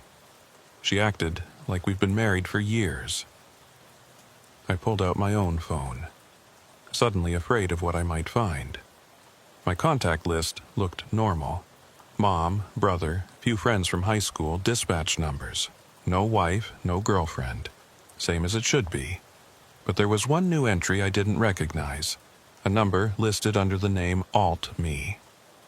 I showed Grant. "You have anything like this?" He checked. "No, just the Sarah contact. What's Alt-Me?" "No idea. I didn't put it there." "Call it." "Are you insane?" "We're already through the looking glass, Ryder. Might as well see how deep the rabbit hole goes." He had a point. I hit the call button. It rang once, then someone answered, and I heard my own voice. "Ryder Moss speaking. If you're hearing this message, you chose the wrong timeline. I'm sorry. There's no going back. But there are others like you, others who split, others who chose different paths. We help each other. We remember each other. Because no one else will. The number for the group is..." The voice rattled off a number. I wrote it down quickly before the message ended. Grant was staring at me. Was that me? My voice. Leaving a message about others who split. Others who experienced what we did? I guess. I looked at the number I'd written down. 7 digits. Local area code. "You going to call it?" Grant asked. "Are you going to call Sarah back?" I don't know. Part of me wants to know who she is. Part of me is terrified to find out. Same. We sat there for a while longer, both of us too scared to make the next call, both of us knowing we eventually would. Because we needed answers. We needed to know if this had happened before, if there were others who'd driven past mile marker 126 and come out the other side into a world that was almost, but not quite the same as the one they'd left. Finally, at 5:47 a.m., all my clocks still synchronized, still normal, I dialed the number. It rang twice, then a voice answered. Female, middle-aged, tired. "You made it through." Not a question, a statement. "Who is this?" I asked. "My name's Patricia Morris. I coordinate the support group for people who've experienced temporal displacement events in the Nevada restricted zones." "How long ago did it happen?" "About 2 hours." "Good, you're early. Most people don't find us for days or weeks, sometimes months. Did you choose your timeline or did it collapse on its own?" I chose. Something told me I had to choose. And are you experiencing any discrepancies? Changes from your previous reality? I looked at Grant, who was listening to my side of the conversation. My friend here has a wife he doesn't remember having. That's normal. Well, not normal, but expected. You've merged with a timeline that's very similar to yours, but not identical. Small differences will accumulate. Most people notice changes in relationships first. Wives, husbands, kids, friends, people who should or shouldn't be there. What about my timeline, the one I came from? What happened to it? Patricia was quiet for a moment. It's gone. Collapsed. When you chose your new timeline, the others ceased to exist. Or maybe they continue without you in them. We don't really know, but the version of you from the timeline you're in now, you've replaced him, or merged with him, however you want to think about it. My head was spinning. How many people are in your support group? 47. We meet once a month, share experiences, help each other adjust to the changes. It's not easy, realizing you're not in your original timeline, but it helps to talk to people who've been through it. How do you know all this? About the timelines and the splits? Because I've been through it 3 times.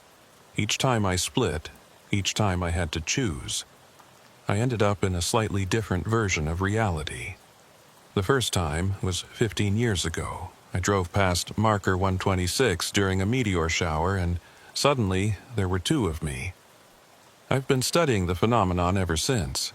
Can it happen again? If I drive past that marker, will I split again? We don't know. Some people do it once and never again. Others split repeatedly.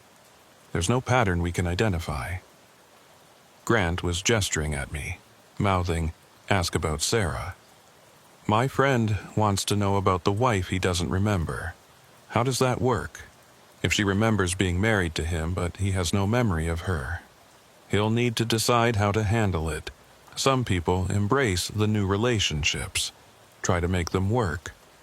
Others come clean, explain what happened. That usually doesn't go well.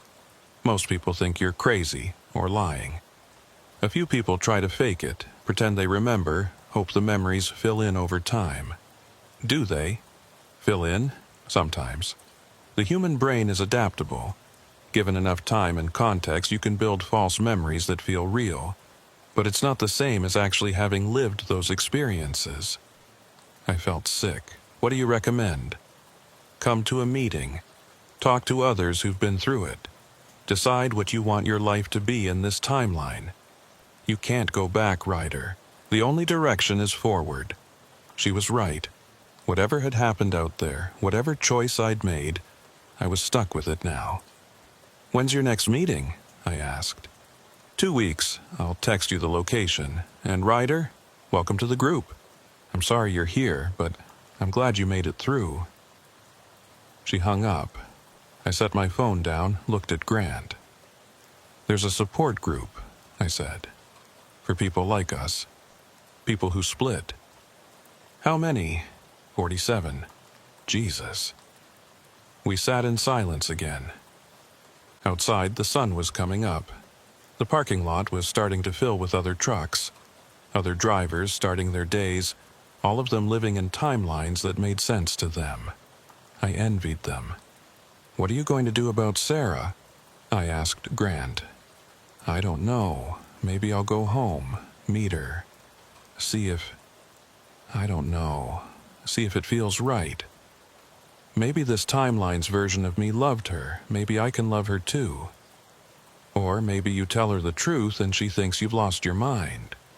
Yeah, that's also a possibility. He stood up, dropped some cash on the table for the coffee. I'm heading home. Need to figure this out. You? I'm going to finish my delivery. Pretend everything's normal. Then I'll decide what comes next. You going to that support group meeting? Probably. You? Yeah. I think I need to hear other people's stories. Need to know I'm not going crazy. We walked out to the parking lot together. The morning was cold and clear, the sky a perfect blue. Everything looked normal, but I knew better now. Normal was just one of infinite possibilities. And I'd chosen this one almost at random, standing on a highway in the dark with time splitting apart around me. Grant climbed into his truck, gave me a tired wave. "See you in 2 weeks, Ryder. Try not to split again before then." "You too." I watched him pull out of the lot, heading south toward Vegas and a wife he didn't remember marrying. Then I got back in my own truck, checked my cargo manifest, and pointed north toward Tonopah. As I drove, I kept checking my clocks. 4:31 a.m. All of them. All synchronized. But I couldn't help wondering, in how many other timelines was I doing this exact same thing? Checking clocks that showed different times, driving toward different versions of the same destination. How many other riders were out there, all thinking they'd made the right choice, all wrong in different ways? I didn't know, and maybe that was better. I passed mile marker 126 at 6:03 a.m. The road was empty. The sky was clear. My clocks all showed the same time. Everything was normal. But I couldn't shake the feeling that somewhere in some other timeline, another version of me was just starting this drive, just approaching the spot where everything would split apart, just seconds away from having to make the same impossible choice. And I wondered what they would choose, and whether their choice would be any better than mine. I completed the delivery at Tonopah at 7:34 a.m. The warehouse manager signed off on the manifest. Same guy I'd dealt with dozens of times before. Rick something. Tall, mustache, always wore a Broncos cap. Except today, his name tag said Robert, and I'd never seen him before in my life. "First time running this route?"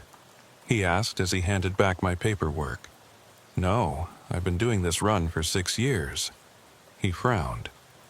"Funny, I don't remember seeing you before. But I've only been here 3 years, so maybe our shifts never lined up." 3 years. But in my timeline, Rick had been here for at least 5. I'd met him my first week on this route. I didn't argue, just took my paperwork, thanked him, and got back in my truck.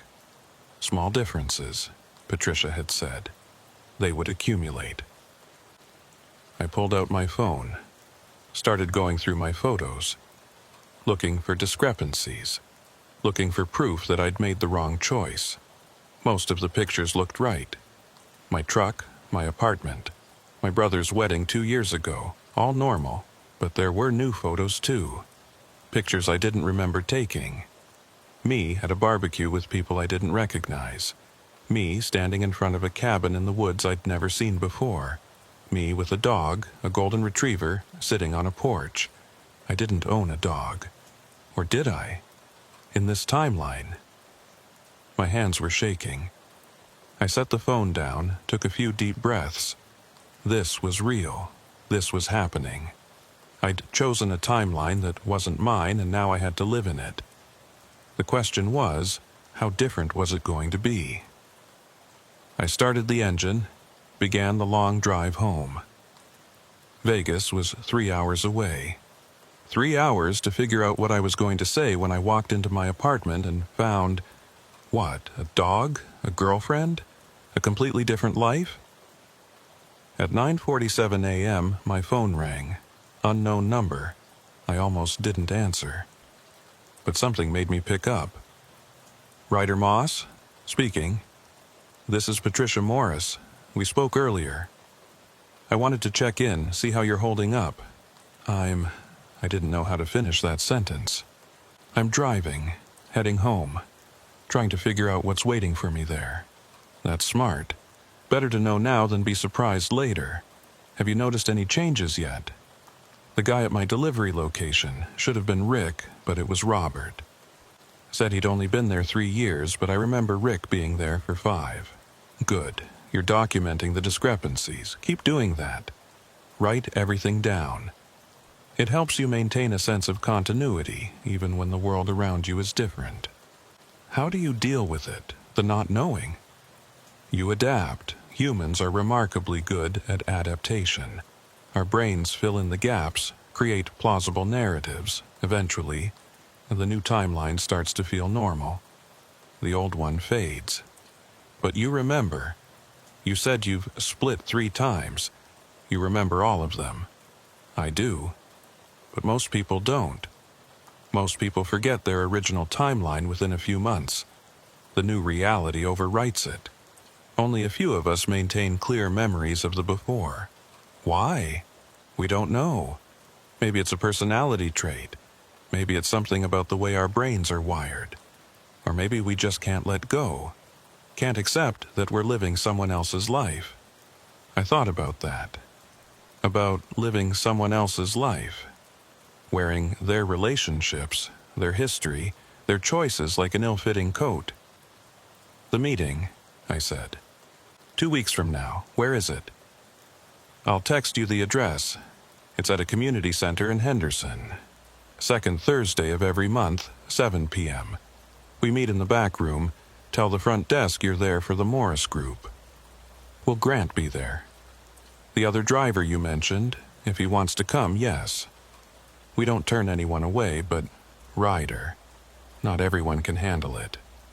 Some people come once and never return. They'd rather forget than face what they've become. And the ones who keep coming, we become a family, because no one else understands. No one else knows what it's like to wake up in a world that's almost but not quite right. After she hung up, I drove in silence for a while. No radio, no music, just the sound of the engine and my own thoughts. At 11:23 a.m., I pulled into the parking lot of my apartment complex in Las Vegas. Everything looked normal. Same building, same parking spot, number 247, just like always. Same desert landscaping that never quite looked alive. I sat in the truck for 10 minutes, working up the courage to go inside. Finally, I grabbed my keys and walked to my door. 3rd floor, apartment 3C. The key fit. That was something. I opened the door. The apartment was mine. Same furniture, same layout. But small things were different. There was a gaming console hooked up to my TV. I didn't own a gaming console. The kitchen had dishes in the sink. I always washed dishes immediately. And on the coffee table was a framed photo of me and a woman I'd never seen before. We were standing on a beach somewhere, her arm around my waist, both of us smiling. I picked up the photo, studied her face. Pretty, dark hair, maybe 30. She looked happy. We looked happy together. But I had absolutely no memory of her. My phone buzzed. Text from an unknown number. Hey babe, running late at work. Should be home by 6. Want me to pick up dinner? Jess. I stared at the message. Jess. I apparently had a girlfriend named Jess who had a key to my apartment and was coming home at 6. In 4.5 hours, I was going to have to face someone who thought she knew me, thought she loved me, thought we had a life together. And I had nothing. No memories, no history, no idea how to be the person she expected me to be. I texted back, sure, whatever you want, safe, non-committal. Her response came immediately. You okay? You sound weird, just tired from the drive. Long night. Okay, get some rest. Love you. I stared at those 2 words. Love you. I should say it back. That's what you do, right? When someone says they love you? But I couldn't. It felt like a lie. I put the phone down, walked through the apartment, cataloging the differences. My bookshelf had different books. Some I recognized, some I didn't. My closet had clothes that weren't quite my style, brighter colors, different brands. The bathroom had women's products. Shampoo, conditioner, makeup. She lived here. Jess, whoever she was, lived here with me. In the bedroom, I found more photos. Us at a concert, us on a hiking trail, us at someone's wedding. All memories I should have, but didn't. I sat on the bed, head in my hands, trying not to panic. Patricia was right.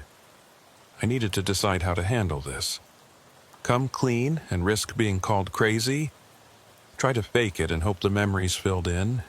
Or something in between? I pulled out my notebook, started writing everything down. Every discrepancy, every difference, every new thing in my life that shouldn't be there. By the time I finished, I had 3 pages of notes, and I still had no idea what to do when Jess walked through that door at 6 o'clock. She arrived at 6:07 p.m. carrying Thai food and a bottle of wine. I'd spent the afternoon rehearsing what to say, going through scenarios in my head, preparing for every possible reaction. But when she walked in, all my preparation evaporated.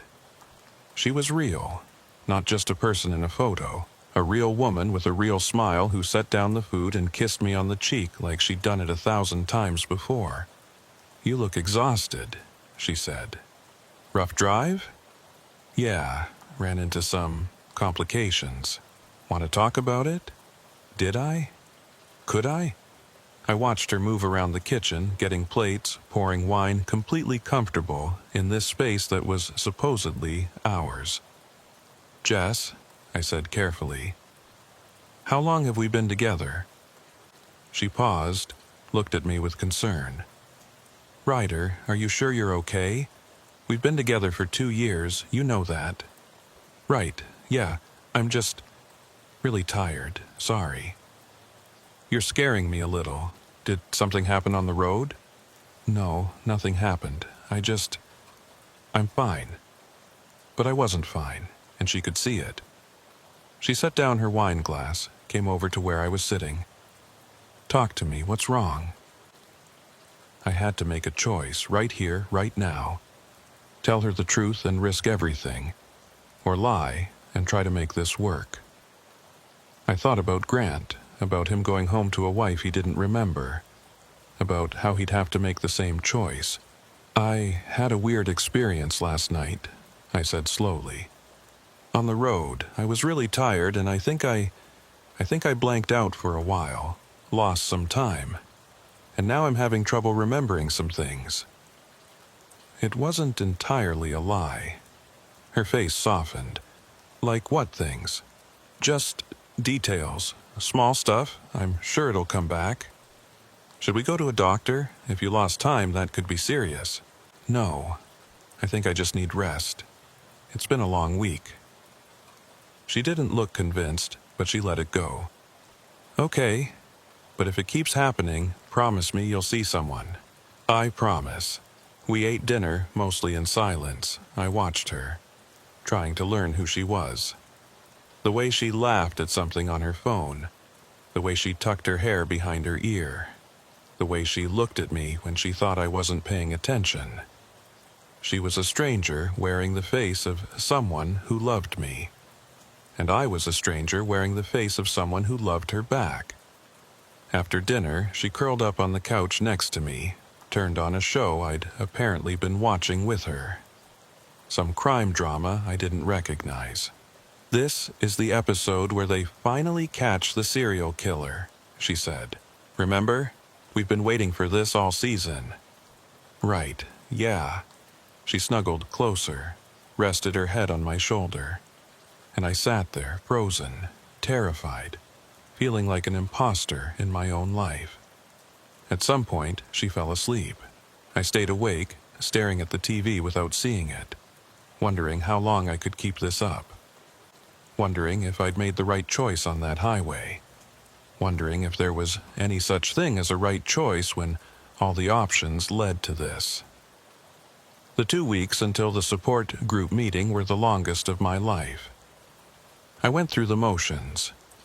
Ran my routes, avoiding Highway 95 past marker 126. Came home to Jess. Pretended to remember things I'd never experienced. She noticed. Of course she noticed. The way I hesitated when she mentioned places we'd supposedly been together. The way I didn't laugh at inside jokes. The way I looked at her sometimes like she was a stranger. "You've been different since that trip," she said one night. "Are you sure you're okay?" "I'm fine. Just stressed about work." "Is there someone else?" The question hit me like a punch. "What? No. There's no one else." "Then what is it? Because you're here, but you're not here. It's like you're going through the motions." She was right. I was going through the motions, and it was killing both of us. "I think I need some space," I said. The words came out before I could stop them. "Just for a little while, to figure some things out." Her eyes filled with tears. "Are we breaking up?" "No, I don't know. I need time to think." "About us?" "About everything." She left that night. Packed a bag, said she'd stay with her sister, give me the space I needed. I watched her go, feeling like the worst person in the world, but also feeling relief. Because I couldn't keep pretending. Not with her. Not with anyone. The night of the support group meeting finally arrived. Thursday, 7 p.m., Community Center in Henderson. I walked into the building, found the front desk, told them I was there for the Morris group. The receptionist pointed me to a door at the end of the hall. I could hear voices inside. Quiet conversation, occasional laughter. I took a deep breath and opened the door. The room was small, maybe 20 feet square, with chairs arranged in a circle. About 15 people were already there, talking in small groups. Patricia Morris stood near the coffee maker. She looked exactly how I'd imagined. Late 50s, gray hair in a practical cut, sharp eyes that saw everything. She noticed me immediately, walked over with a warm smile. "Ryder, I'm glad you came." "Yeah, me too, I think. First time is always the hardest. Come on, I'll introduce you to some people." She led me around the circle. Names and faces blurred together. Tom, who split 7 years ago. Linda, who'd done it twice. Marcus, different from the convoy driver Marcus, who'd been displaced so many times he'd lost count of his original timeline. And Grant, sitting in the corner, looking as lost as I felt. "You made it," I said, taking the chair next to him. Barely, Sarah kept asking why I needed to go to a support group. I told her it was for stress management, not technically a lie. "How's that going? The marriage you don't remember?" "About as well as you'd expect. I can't fake it, Ryder. I've tried. I've looked through photo albums, read old texts, tried to piece together a history, but it's not real to me. She is, but we aren't. Not in my memory." "What are you going to do?" "I don't know. Maybe tonight someone here will have an answer that doesn't end with me destroying her life." Patricia called the meeting to order. Everyone took their seats in the circle. "Welcome, everyone. I see we have 2 new faces tonight. Ryder and Grant, thank you for joining us. Would you like to share your experiences?" I looked at Grant. He nodded slightly. "We both split 2 weeks ago," I said. "Same night, same location. Mile marker 126 on Highway 95. There were murmurs around the circle, a few knowing nods. "That's an active site," Patricia said. "We've had 4 other members report splits at that location. Tom, you were one of them, right?" An older man across the circle raised his hand. 7 years ago. Single light that became 3. Had to choose which timeline to commit to." "Same for us," Grant said. "Exactly the same." "The phenomenon is remarkably consistent," Patricia said. "Different locations throughout Nevada, but similar patterns. Lights that split, time that fractures, the necessity of choosing. We believe it's related to the military's activities in the area, though we have no proof." "What kind of activities?" I asked. "We don't know specifically, but the Nevada Test and Training Range has been the site of classified experiments for decades. Weapons testing, aerospace development, things we'll never know about. It's possible that some of these experiments affect the fabric of space-time itself. A woman next to Patricia spoke up. I split 12 miles from the Tonopah Test Range. Single light that divided into 5 points. I had to choose between 5 different timelines. The one I picked, she trailed off, wiped her eyes. I lost my daughter in the one I picked. In my original timeline, she was alive. Here, she died in a car accident 3 years before I split. I chose wrong. The room was silent. I'm sorry, Jennifer, Patricia said gently, but you couldn't have known. That's the problem, isn't it? Jennifer's voice was bitter. We can't know. We make these choices in seconds, under pressure, with no idea what we're choosing. And then we have to live with the consequences forever. I thought about my choice. About choosing the timeline where Grant was safe, where his truck was heading toward me. I'd saved him. But what had I lost? Can I ask something? I said. When we split, when we choose, what happens to the versions of us in the timeline we pick? The ones who were already there? Patricia nodded. Good question. We don't know for certain, but the prevailing theory is that we merge with them, or replace them. You essentially become them, taking over their life, their history, their relationships. They cease to exist as separate entities. So I killed someone, I said quietly. The version of me who belonged here. I erased him. Or you became him, it's a matter of perspective. What about my original timeline, the one I came from? Did I cease to exist there? That timeline collapsed when you chose a different one. So, in a sense, that version of you no longer exists. But neither does that entire reality. You didn't just leave it, you ended it. The weight of that hit me hard. I destroyed an entire universe. An entire reality where people lived and loved and existed, just to save myself. I can see you're processing this, Patricia said. That's normal. The guilt is one of the hardest parts. But remember, you didn't create this situation. You were forced into it, and the choice you made was survival. Doesn't make it easier, I said. No, it doesn't. The meeting continued. Others shared their stories. The relationships they'd lost or gained. The jobs that were different. The small details that added up to lives that weren't quite theirs. One man talked about how his best friend didn't exist in his new timeline. Had never been born. A woman talked about finding out she had a son here. A 5-year-old boy she had no memory of giving birth to. Each story was a tragedy. Each person in this room was living a life that belonged to someone else.